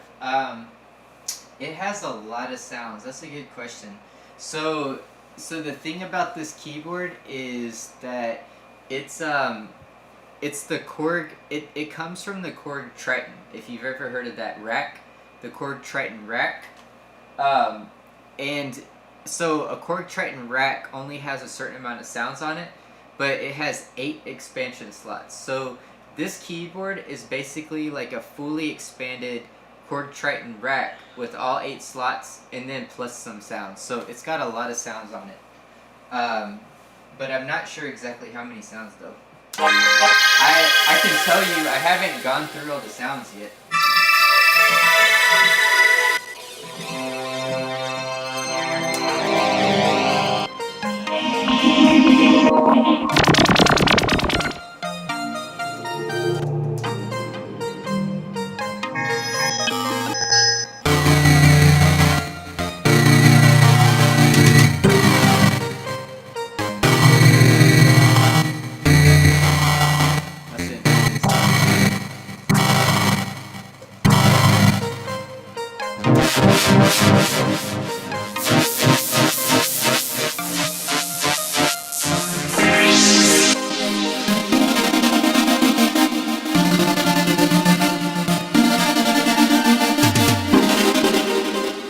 Like that one on the very last phrase, like right here. Yeah, that's pretty cool. And then like, let's say that the beat would drop right after that, so like. Yeah, that's pretty cool. So let me go ahead and wrap this audio from external instrument rack. And let's go ahead and bounce that out. Just this one part here. I'm gonna turn this up. Hey, thank you, Kitten. I appreciate that, man. She actually, I might have to cut it short because she did not really go to sleep this afternoon like she should have. She has this little blanket. It's like a small little blanket like this. It looks like a handkerchief. But she put it somewhere in the house. She sleeps with it every night, and when she doesn't have it, she throws a fit and she doesn't sleep. And I don't know where she put it. She put it somewhere here around the house, but I couldn't find it, so she did not sleep good. And she's been up for actually an hour in her crib, so I may have to cut the live stream short today, but I do want to add some more to this intro before I cut it off, though.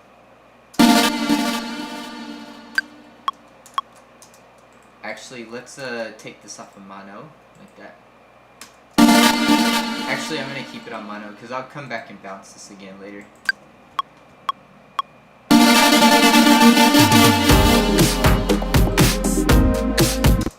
Yeah, okay. And then I'm going to turn that down. And then when the beat hits, I'll just do a little fade like that.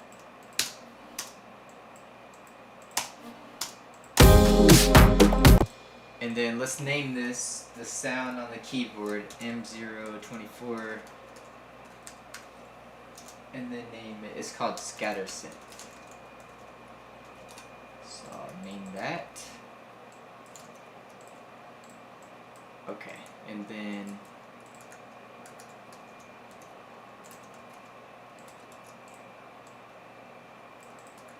I'll drag this over here. All right, next sound.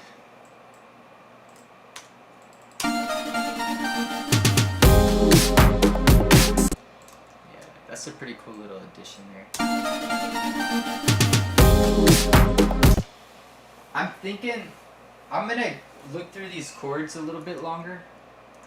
Like just chord sounds. But I think I might try to add like another counter melody on top. That could be cool. Let's just see what else we got here.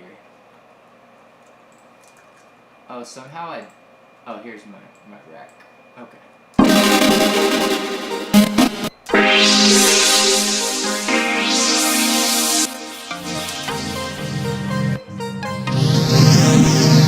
And actually, while I'm going through these, I'm gonna mute this synth real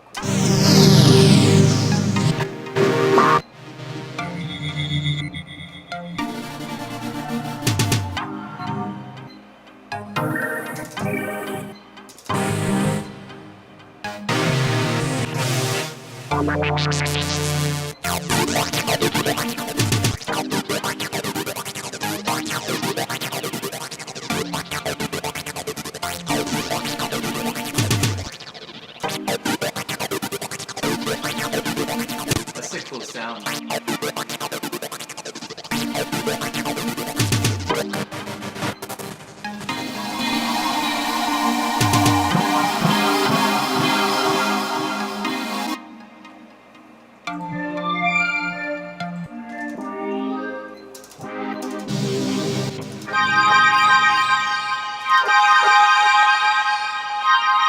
That's kind of a cool sound. It sounds almost like a heavenly harp or something.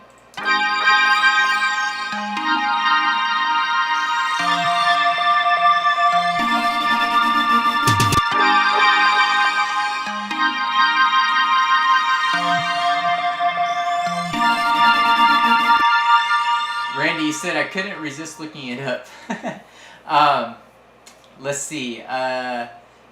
It has 160 megabytes of 16-bit 48 kilohertz PCM samples arranged as 962 multi-samples and 1,175 drum samples, which does not seem like very much. 160 megabytes for all those sounds, and it's because I think they're multi-sampled, not every single note. Like if you just look at Contact's library, it's a lot bigger. But I would say this keyboard has more sounds than Contact does. But 1,536 program memories, and then 1,500 combination memories, which are basically like up to 8. Combination memories are up to 8 program memories. So there's really 1,500 sounds, 144 drum kits, and 256 GM2 programs. So those are in addition. I think those are drum kits also. So yeah, it's a lot of sounds for sure.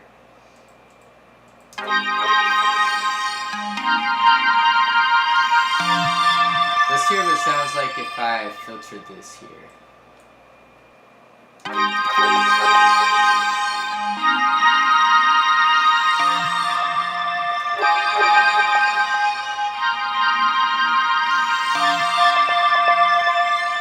I don't know if that's the vibe I'm going for.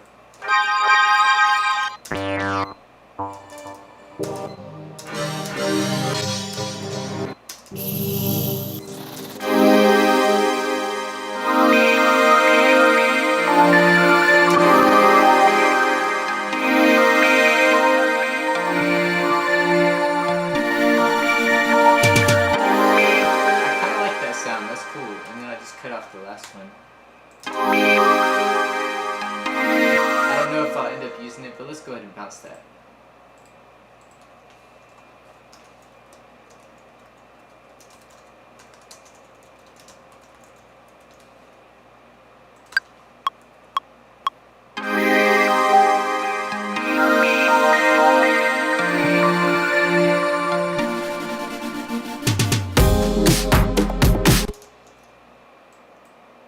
Yeah, so Randy, you're asking me how I make my intros. Going back to that question, this is kind of how I'm doing it. I'm just piece by piece. You know, I don't really know what I'm gonna do next. I don't know if I'm gonna keep this sound or not. But yeah, you know, I like to just add in little pieces and just see what happens, I guess. I feel like that's a good method. Not the most time-saving method, but it's it gives you interesting ideas though.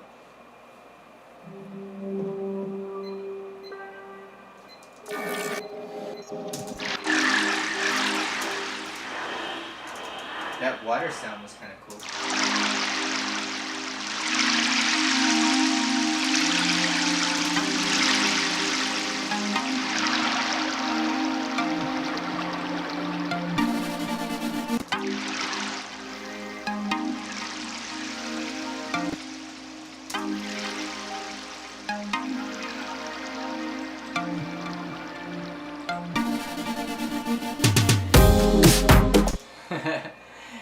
I think being thirsty is better than needing to pee though.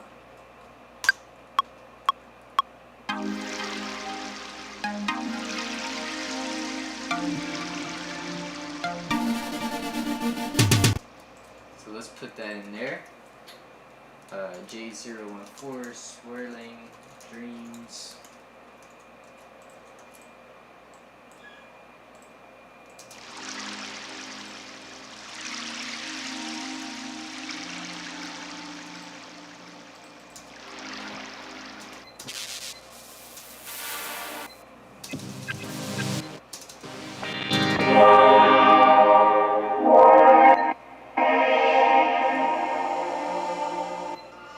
Let's see what this is.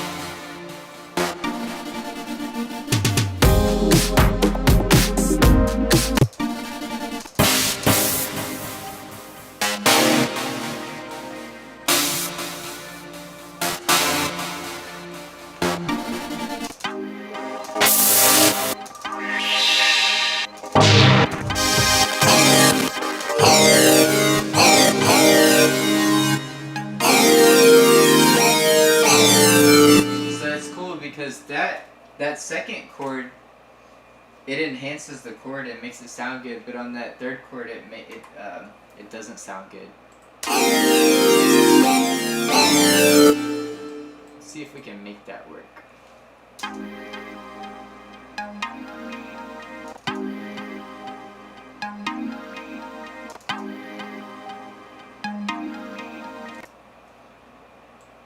I'm gonna try to automate the volume when it comes in.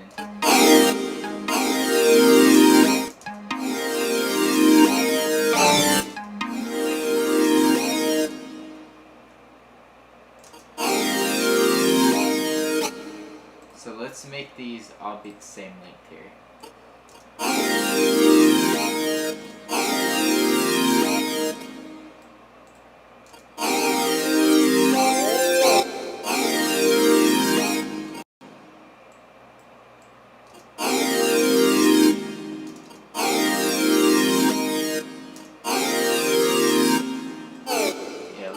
Let's just do that one little sound like that. I think that could be kind of cool. I'm gonna do it full volume and then I'll change it later.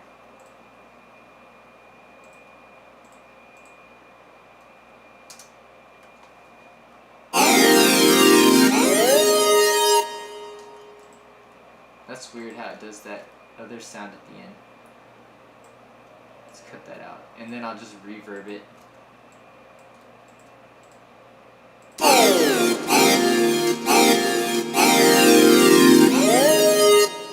Still playing this one here. So let's name it.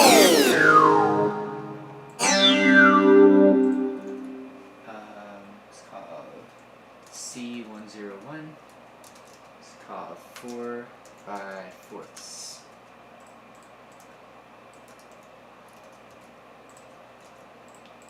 Okay. Delete that. Let's see how it sounds. Alright, and then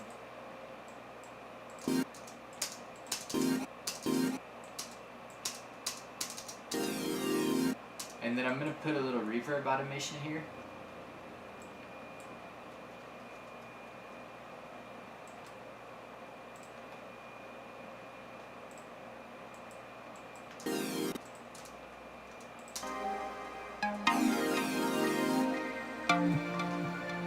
also going to do a volume automation.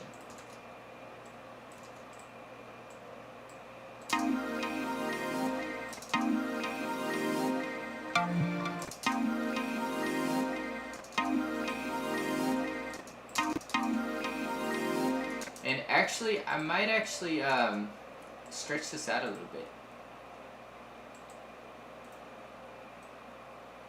See what that sounds like. I'll do like crop clip.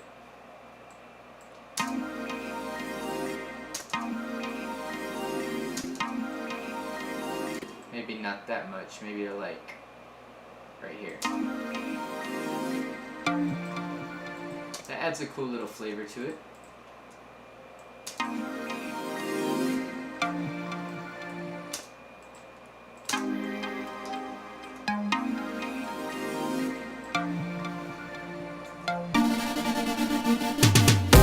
Alright, now let's, I'm gonna pull up an organ. I don't know if I can make an organ work in this. But let's see.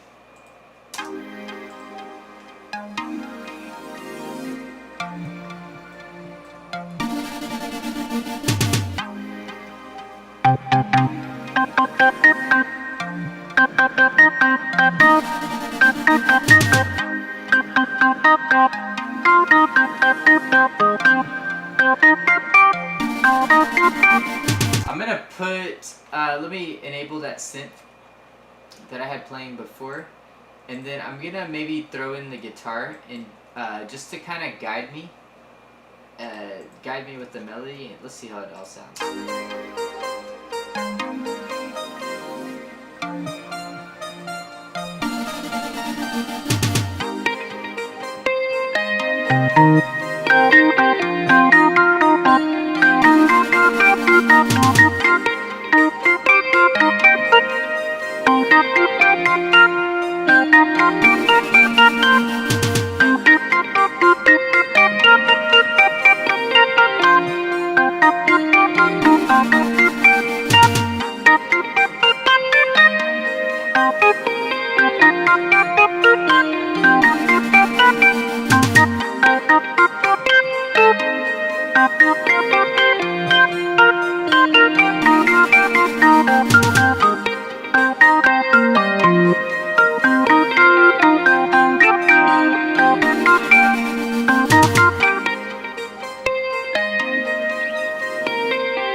Let's do, let me just take these notes out. Let's see what this sounds like.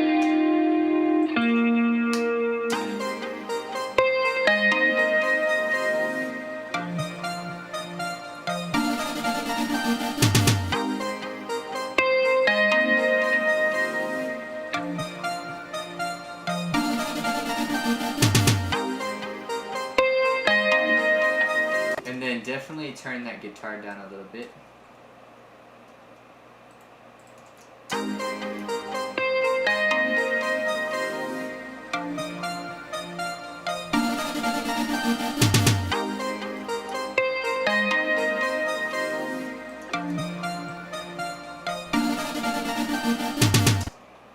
don't know if an organ, I need something that's like higher energy. I don't know if an organ's gonna do it. Maybe some strings.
let's try some strings. Let's see what the strings are at here.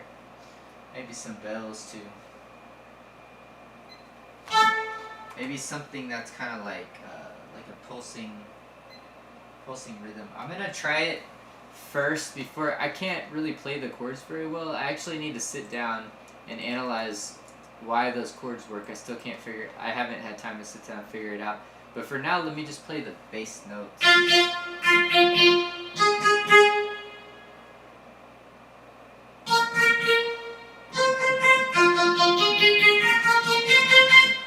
And then I can add the chords in later.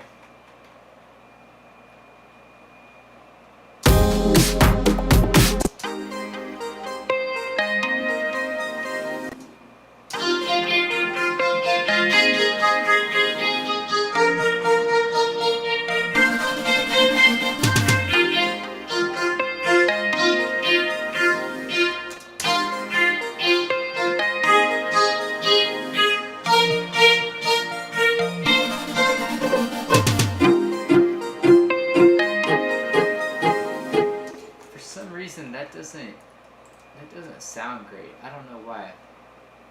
Maybe it's just because I'm not playing the chords.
Oh, the reason why it doesn't sound great is because I don't know if those are the right bass notes for this song.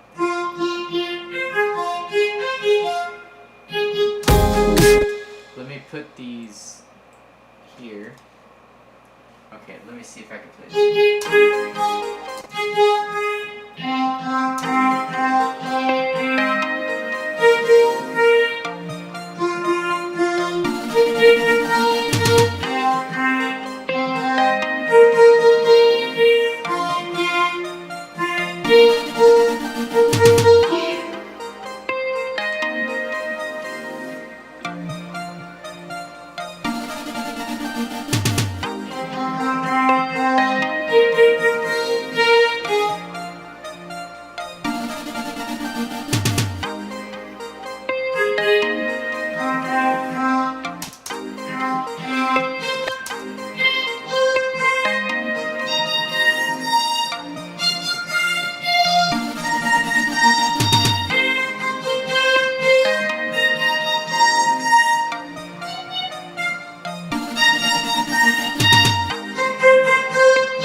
Alright, I'm gonna try that rhythm, and then I'm gonna add the chords, and let's see how I can make it sound.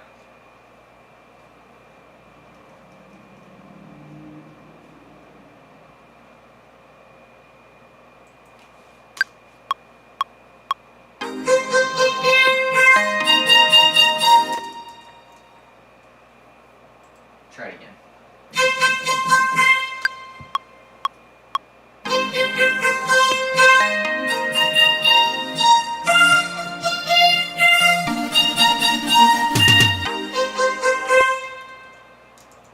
Alright, so let me swing over here.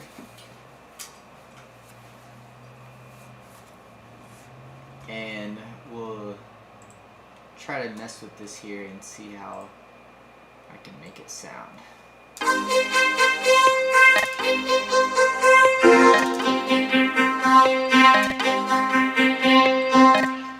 I'm gonna grab the chords. Yeah, these chords are really perplexing to me. I couldn't figure out, it started off as a loop. I got the chords, and then I just wasn't able to figure out why they worked, because they were kind of different. They didn't follow like the typical pattern.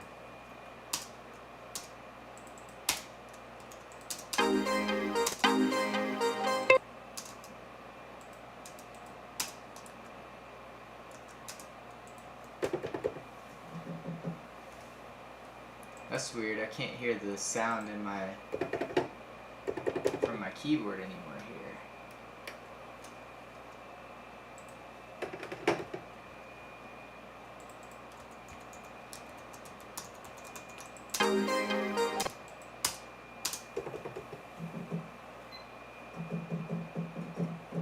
Yeah, it just kind of it shut off here. I'm not sure.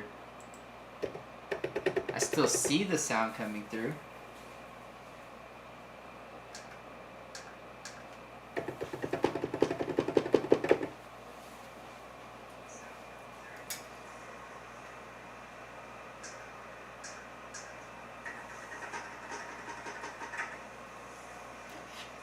Yeah, I don't hear the keyboard sounds coming through the live stream, but I see the sound here when I press it.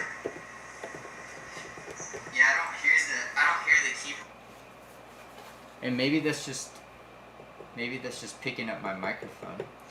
All right, so I don't know what's going on with that, but let's do this. I'm not gonna let this stop me here. Let's just open up a contact. It's not the exact sound that I want, but that's fine. We'll just make it work now. As long as I have like the idea down, then it'll be fine.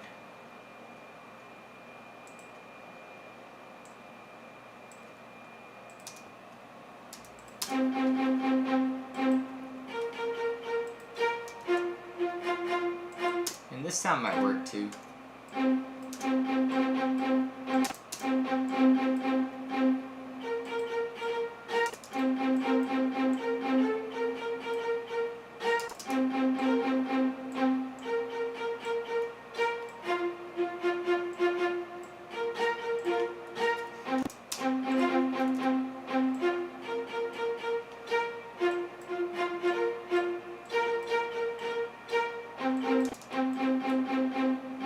Alright, now let's start adding the chords.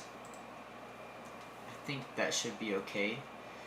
Yeah, somehow after I copied the chords here into that track, like everything just kind of, I don't know if it was just like it's a bug in Ableton or what, but that's weird that sometimes I guess with any program you're using, there's bugs that in certain things cause the program to react in a certain way. Like I had one project file that kept cutting off my microphone on the live stream in Ableton, and every time I'd play that project it would happen, but it doesn't happen with anything else. This may just be one of those things where it's just causing, something in this project is conflicting with what I have going on over here.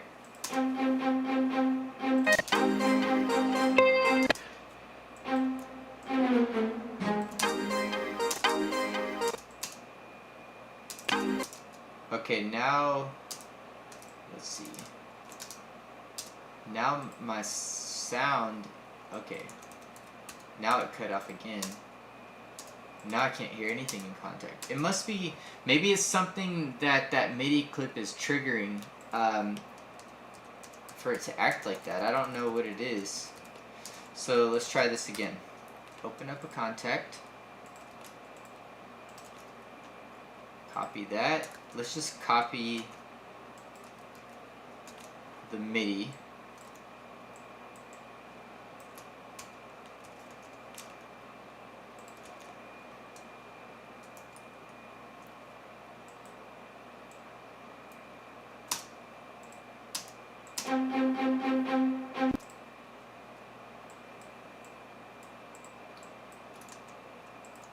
So it didn't copy it from the beginning. I'm just gonna grab it like that.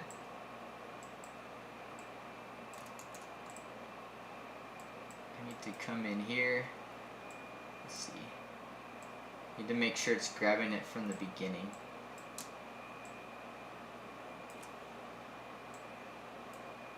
Alright. Maybe I'll do this here. Make sure that note starts right at the beginning there. And then that should fix the problem.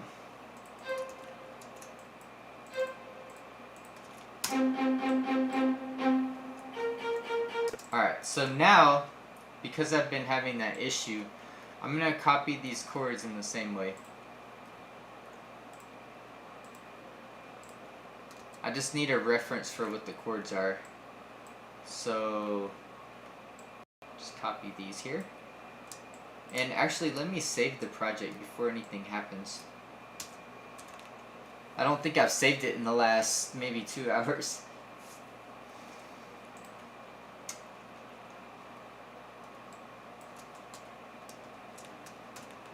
Alright, now let's copy this. Alright, now let's see what happens. I think it'll be fine. Sometimes certain MIDI clips have certain things in them that can affect, like can cut off a sound, or I don't know, sometimes like little bugs happen like that.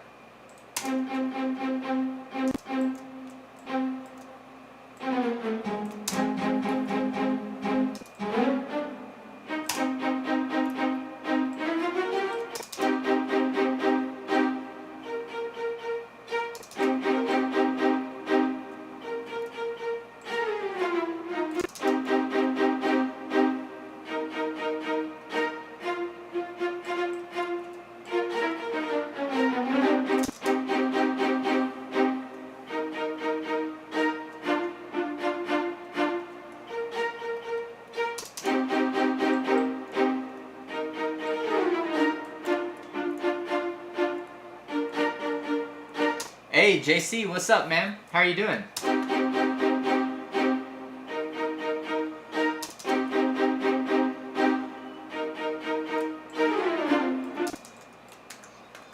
Just working on making an intro here. This live stream kind of took a different turn. I started sequencing the song out because that's just what I felt like I should do. And then now I'm coming back to the intro. I'm doing good, man. I'm doing good. Life's been good.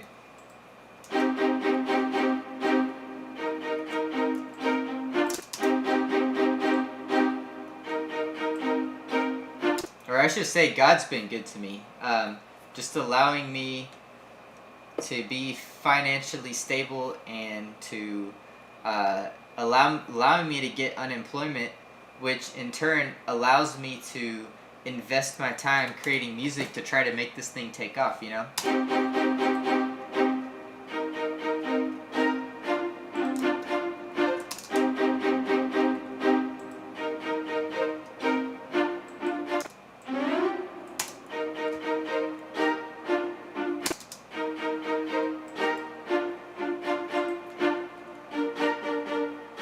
Let's hear how that sounds. This may not work at all, but let's see.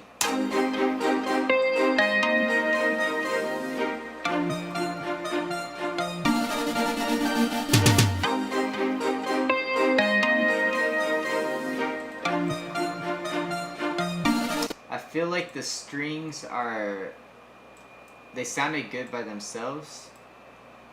It sounds like it's off a little bit though. Like it's just a little bit off beat.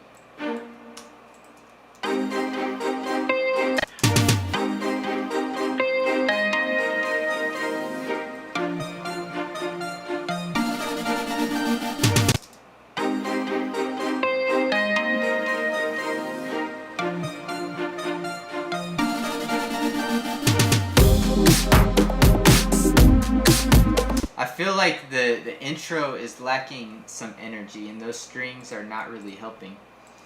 Let me see if it's the sound. Maybe I should put it up an octave. Let's see how that sounds. Maybe it's the pattern though. Yeah, Yeah, it might be the pattern. Let's try it. Let's try something else out.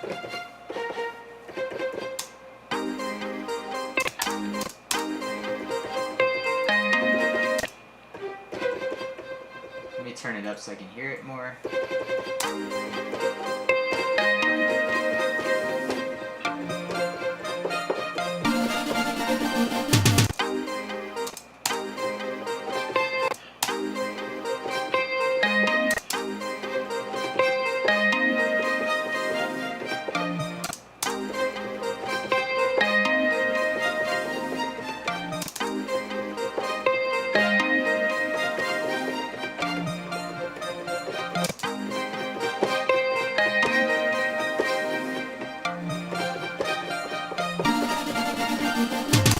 Yeah, I don't know if that's the vibe I'm going for.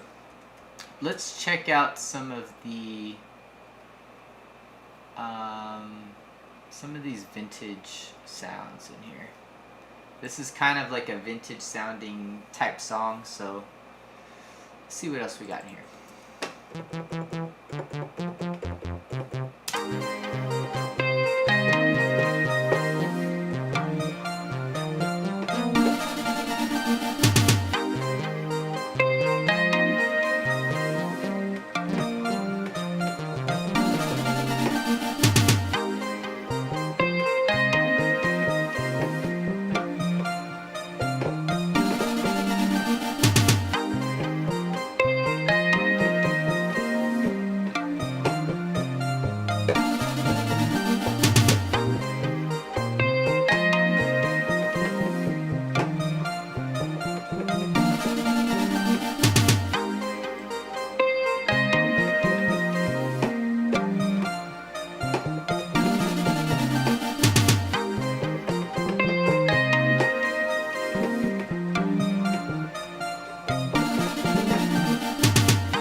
That's kind of cool, that little riff.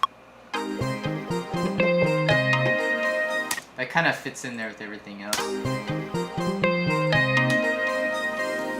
Let me try to replay it here.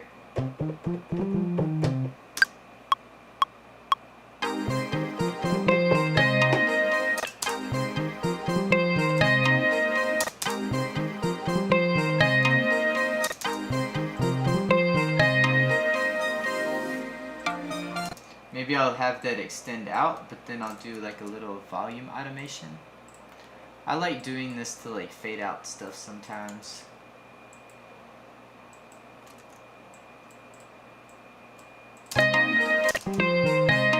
It's almost like adding decay to a sound.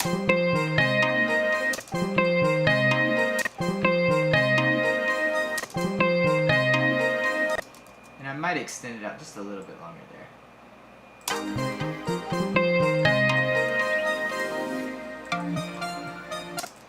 And let's hear what, let me just hear what one of these organs would sound like.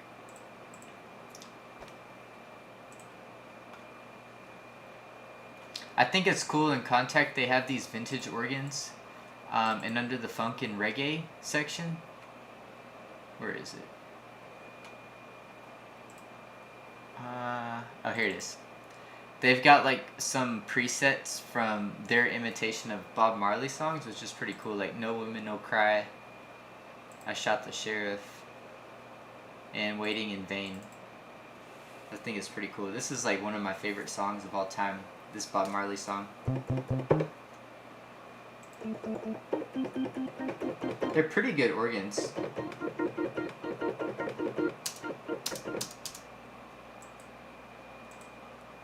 There's just something about the quality of the organs on my keyboard there.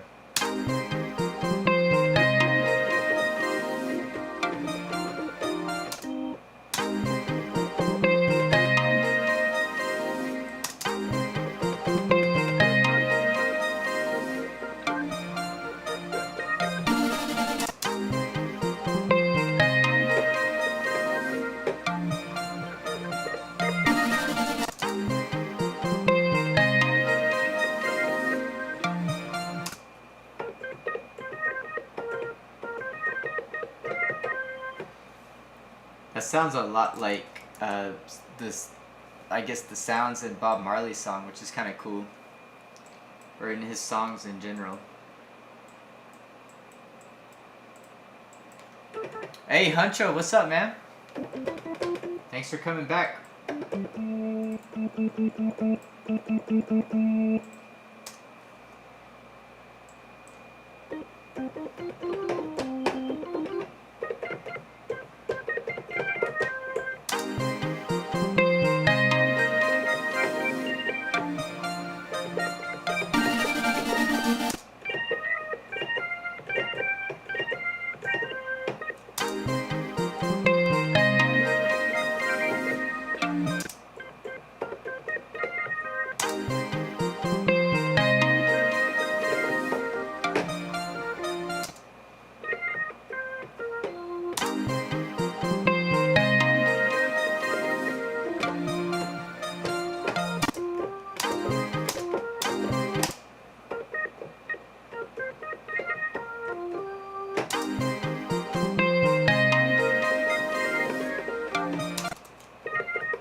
Thanks, man. This is the intro to that song I was working on Friday.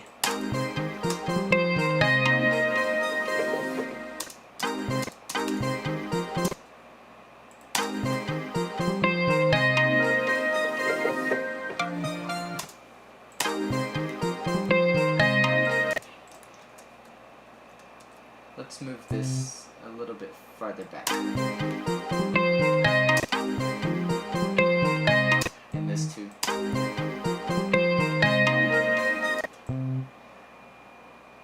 So I've been building like a home gym at home. Like I've been building concrete weights because I feel like the quarantines are gonna come back.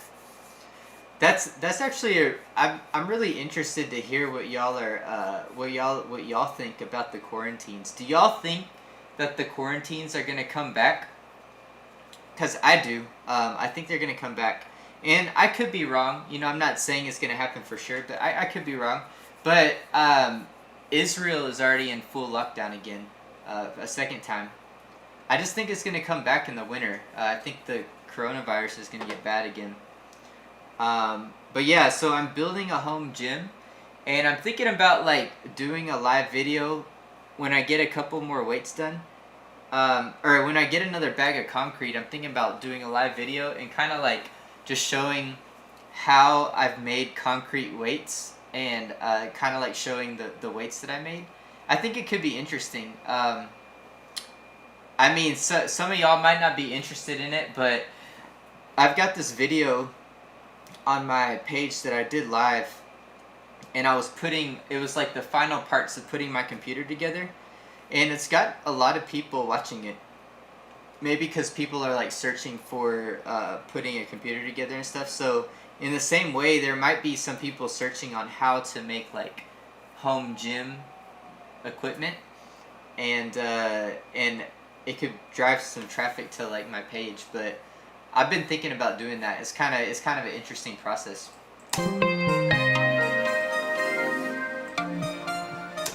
Yeah, recording in Ableton, I love it. It's really easy. Huncho Jack, he said, I don't think it'll happen a second time in Russia, even though businesses are packed and nobody seems to be worrying about it that much. Yeah, it is. I think Randy said, I don't think the quarantine is coming back universally, but probably in sections. Yeah, I can see that happening. I mean, I don't know. I just feel like the reason why I feel that way is because we experienced coronavirus in March. And in March, it's already like past the flu season. I just feel like in the wintertime, illnesses get worse, you know, in general. And I don't think coronavirus ever really died down that much. And it lasted throughout the summer, like pretty, you know, a lot. I mean, there's a lot of coronavirus in the summer. The cases are starting to go back up now. The weather's starting to cool off. It's just like, it just makes me wonder. But yeah, I'm not. I don't know for sure what's gonna happen, but I just feel like, and then I also feel like magically, like some things are gonna get really bad around the election time. You know, um, it's just I think there's gonna be a lot of chaos and stuff. But yeah, we'll just have to see. But I'm preparing, and I'm not gonna get caught with my pants down again. I'm gonna have my home gym ready. I was using like a broomstick and guava juices on the end of this broomstick, and yeah, it was just it was really rough. But I'm trying to prepare for the second time that it might happen again. You know, so yeah. But yeah, all that to say, I think it'd be cool to make a little video and just see what happens with it. So let's put a little delay on this.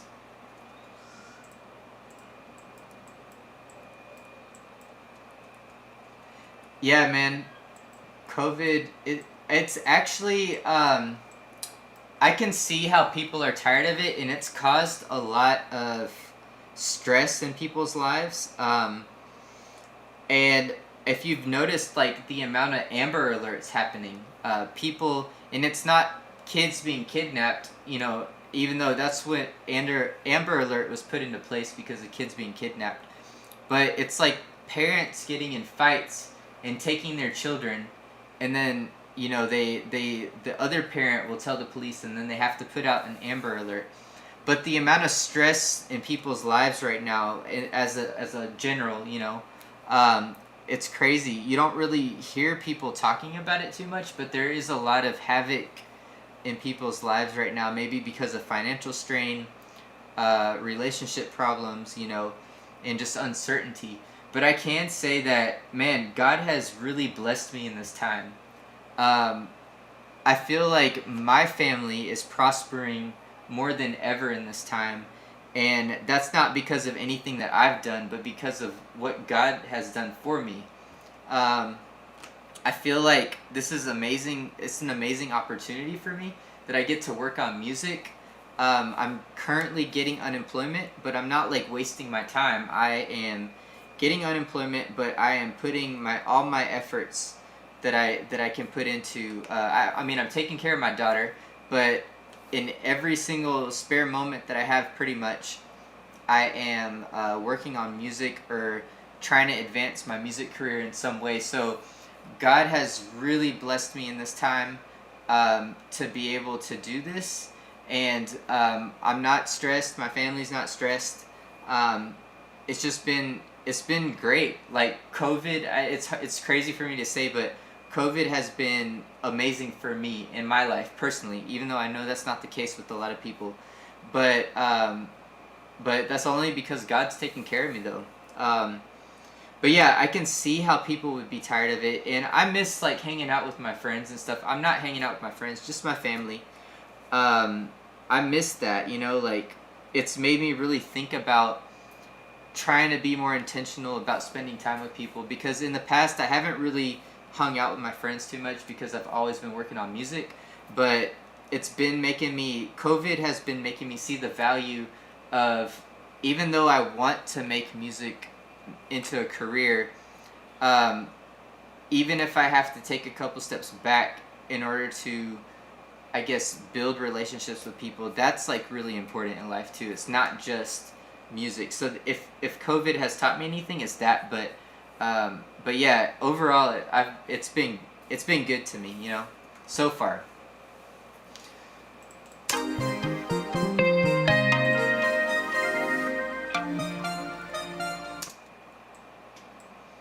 I'm gonna put a second filter delay.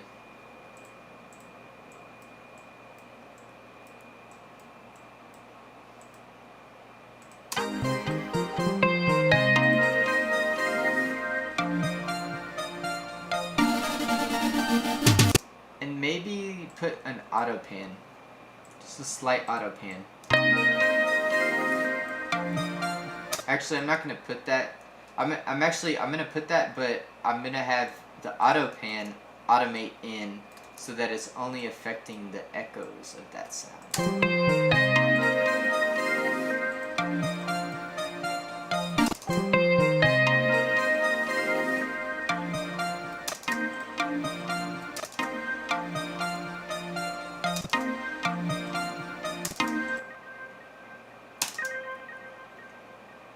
That sounds cool. I like that.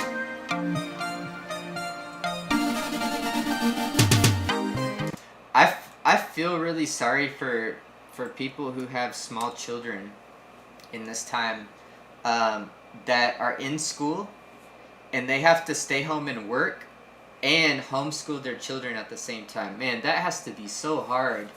Like, that has to be such a burden to do that, you know? Huncho, you said, I just want to say thank you. Oh, yeah, I see it up here. I just want to say thank you, Bryson. I always find peace and wise words in your stream. Plus, I'm learning stuff about music. Just want to say thank you. Of course, man. That's why I'm here. I mean, I would be making music if I was just by myself anyway. But it's fun to have y'all watching, and if I can, you know, be of some assistance in any way to y'all, like, that's great, you know?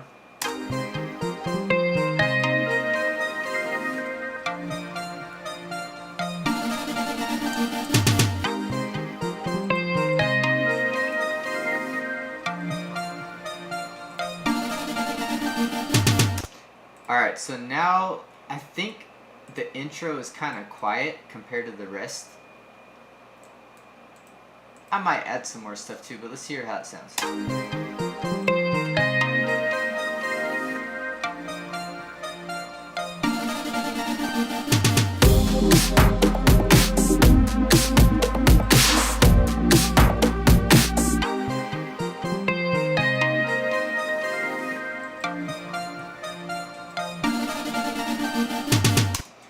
Yeah, I feel like it just needs like one more element in there, and I don't know what it is yet, but it needs something. Also, I'm gonna turn it up just a little bit here. I'm not gonna put it on those toms there. I'm gonna cut it out right before then.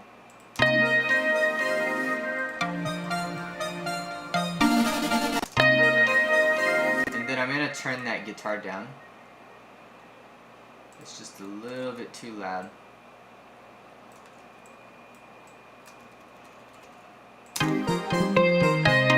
Yeah, Randy, some bass would be kind of cool. Like an actual bass guitar would be kind of cool.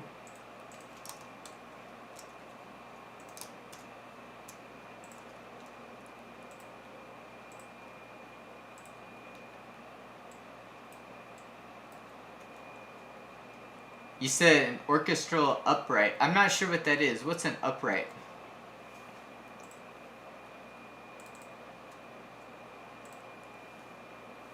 I feel like it needs like a synth element. I don't know. It needs something. I don't know yet. Upright bass. Okay. Yeah, I'm gonna look. Let's look here.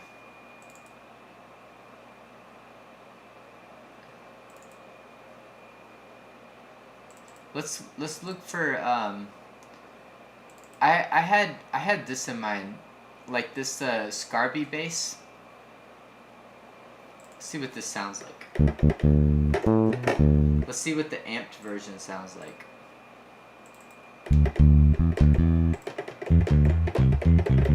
That could be cool.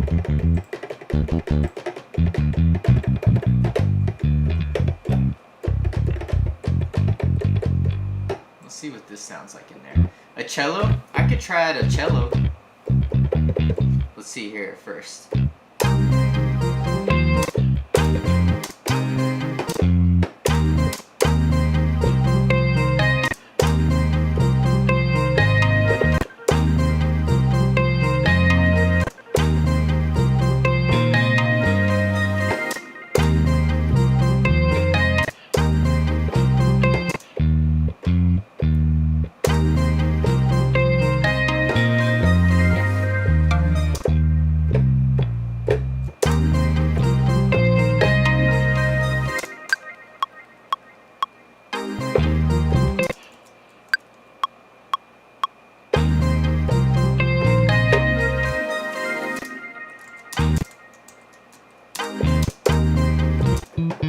Maybe that's a little bit too. Let's just see different sounds here.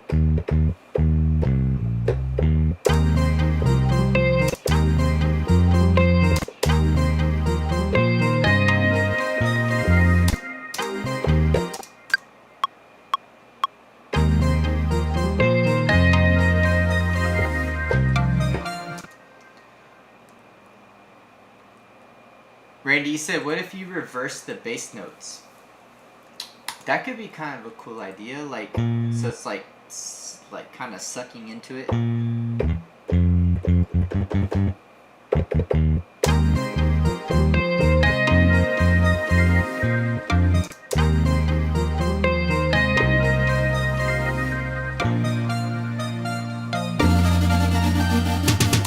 I like those. I was just trying to figure out what notes to use first. I think that's a good pattern.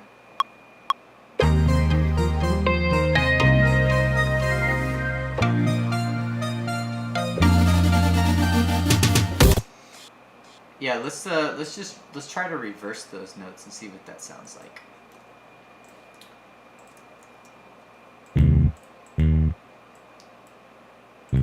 So I'll put it right on the grid for that. Okay, and then I'll just copy that. Oh, I didn't mean to copy it in that group. So let's copy that, mute one, and then I'm just going to freeze the track and then flatten it. Maybe some, I don't know if some bells would be a little bit too much since there's not bells in the beat. So let's take this, reverse it.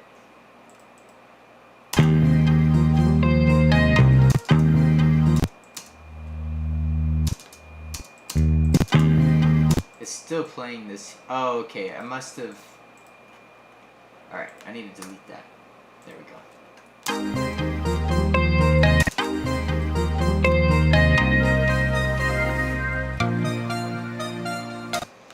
I feel like this little riff I have at the beginning is kind of getting in the way of the bass notes. Let's see what it sounds like there.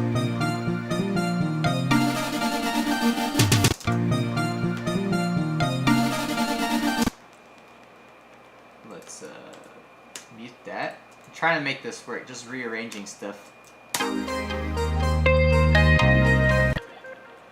Reverse that.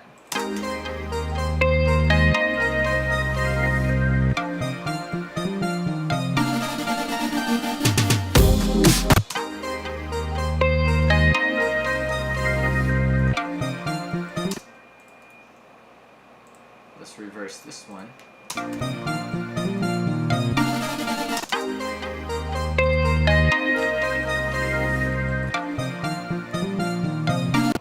For some reason this one came out softer. Turn that up. And see, in this case I would use a limiter. Limit a bass.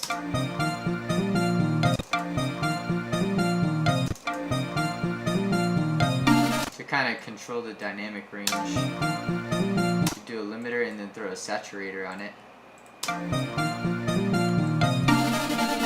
Yeah, that's what you just limit it.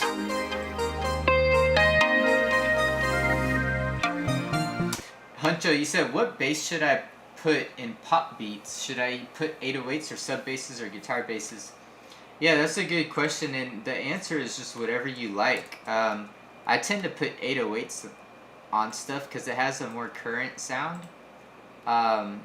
It sounds a little bit more modern when you do that because people don't really use bass lines these days as much as 808s, so I like 808s. But it's really whatever you think sounds good. I'm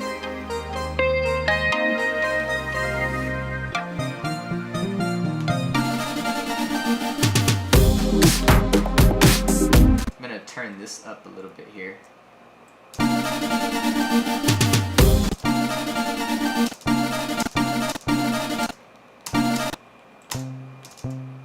Turn this down.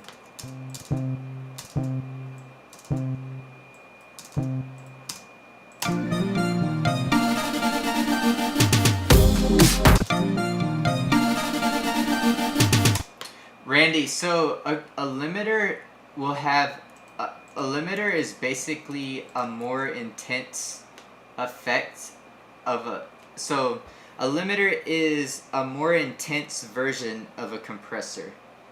A compressor just kind of limits. Well, I shouldn't say limits. A compressor will stop a lot of the frequencies of, from going above a certain threshold. but a limiter completely stops it. Like a compressor just kind of tames it, and a limiter is like a brick wall. I think that's a good way of explaining it. A compressor tames the frequencies that are peaking above the specified threshold, but on the limiter, as you can see here, it says ceiling, so it's like a brick wall. It's a ceiling that doesn't let the frequencies get above that threshold. A compressor will allow some of the sound to get through.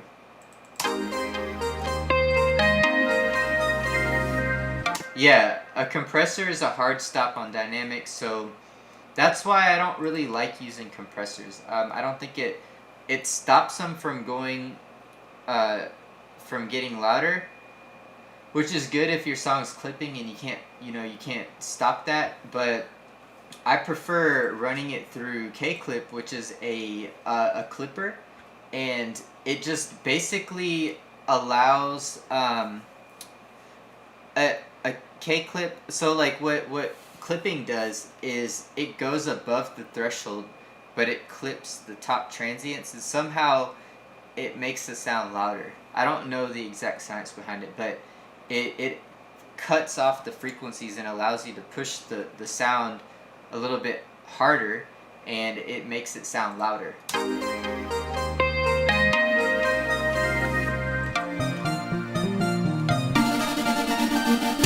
Maybe I'll try to throw that vocal somewhere in here.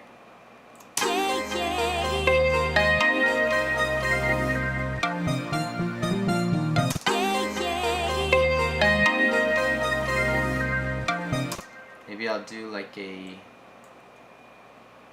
filter.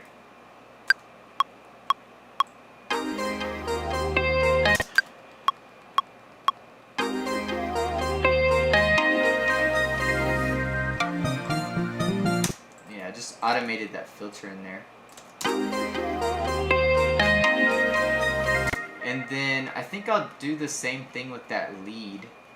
That lead is not super special in my opinion. It just kind of adds a little bit of background. So I don't really feel like it needs to be up in the front. Yeah, it's not really special. I may even change this up a little bit. I kind of like the way it sounds here. But yeah, we'll see how it sits when I sit with it for a little bit. Like this.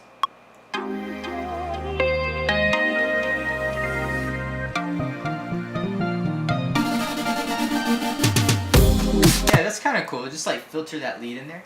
Hunter, you said, what's the difference between a soft clipper and a regular clipper? I don't know the answer to that, but if I had to guess, I think a soft clipper is just basically like what it's saying is that it's a clipper, but it doesn't, the effect is not as intense, you know? I think that's right. I'm not positive on that. If I'm not mistaken, I think Ableton's the glue has a soft clipper function on it. Soft, yeah, it has a soft clipper function in this.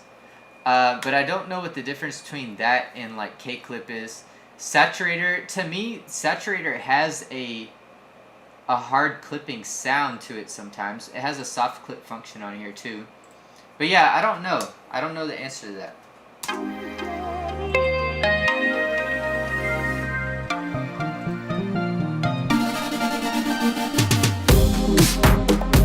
Yeah, I think that's an effective intro. I'm going to go grab my daughter.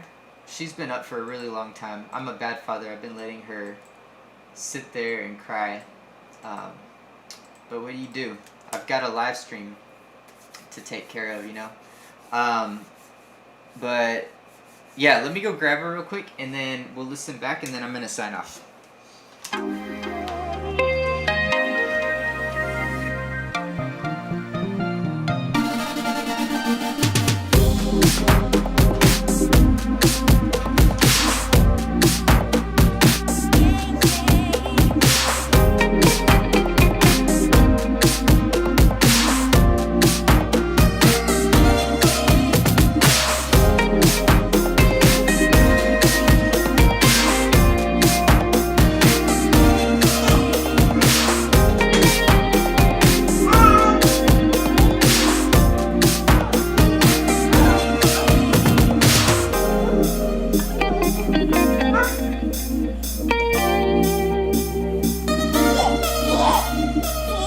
Thank you, Honcho. The baby. The baby.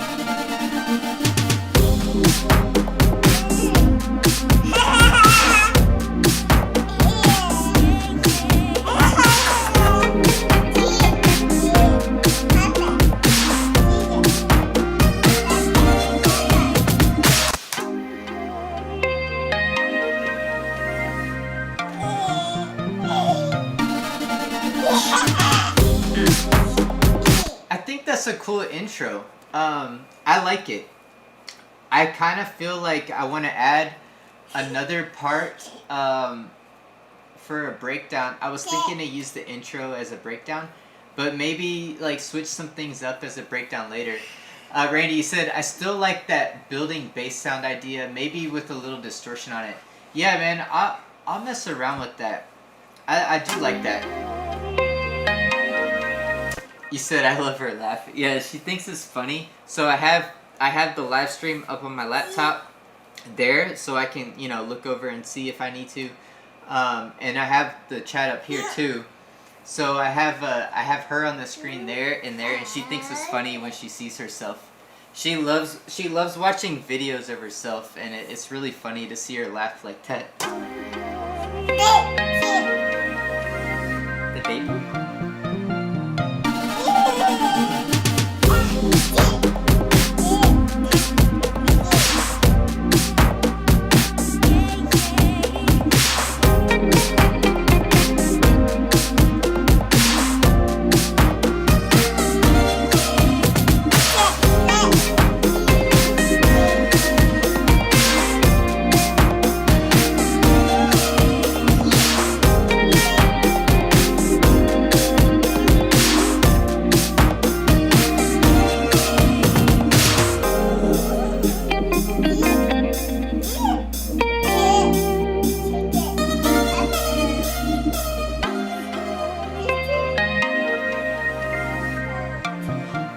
So the only thing, like, I guess I could say is wrong with this, it's not wrong, but I felt like I wanted the energy to have the breakdown to have like energy, but I feel like it just kind of backs off, and the energy kind of stops for a little bit, which could be cool, but that's not what I had in mind.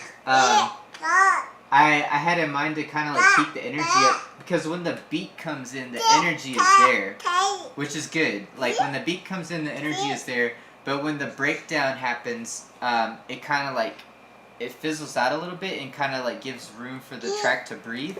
But I think it would be cool to add a breakdown without the drums, but that still had that energy there, because I don't feel like my breakdowns have that. It's like the breakdowns are there for the track to breathe, and they're not there for like to maintain the energy without the drums, if that makes sense. That's what I feel like I want to hear, and I'm not hearing it.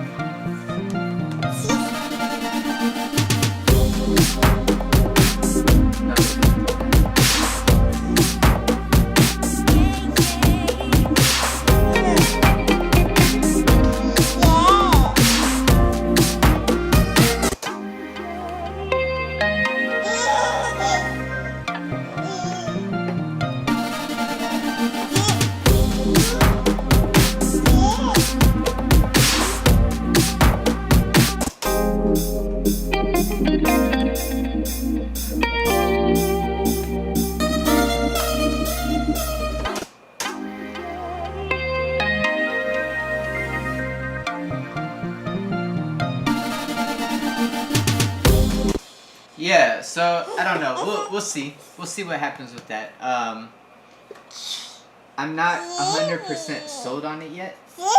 It's not bad. It's not bad by any means, but I feel like it could be better.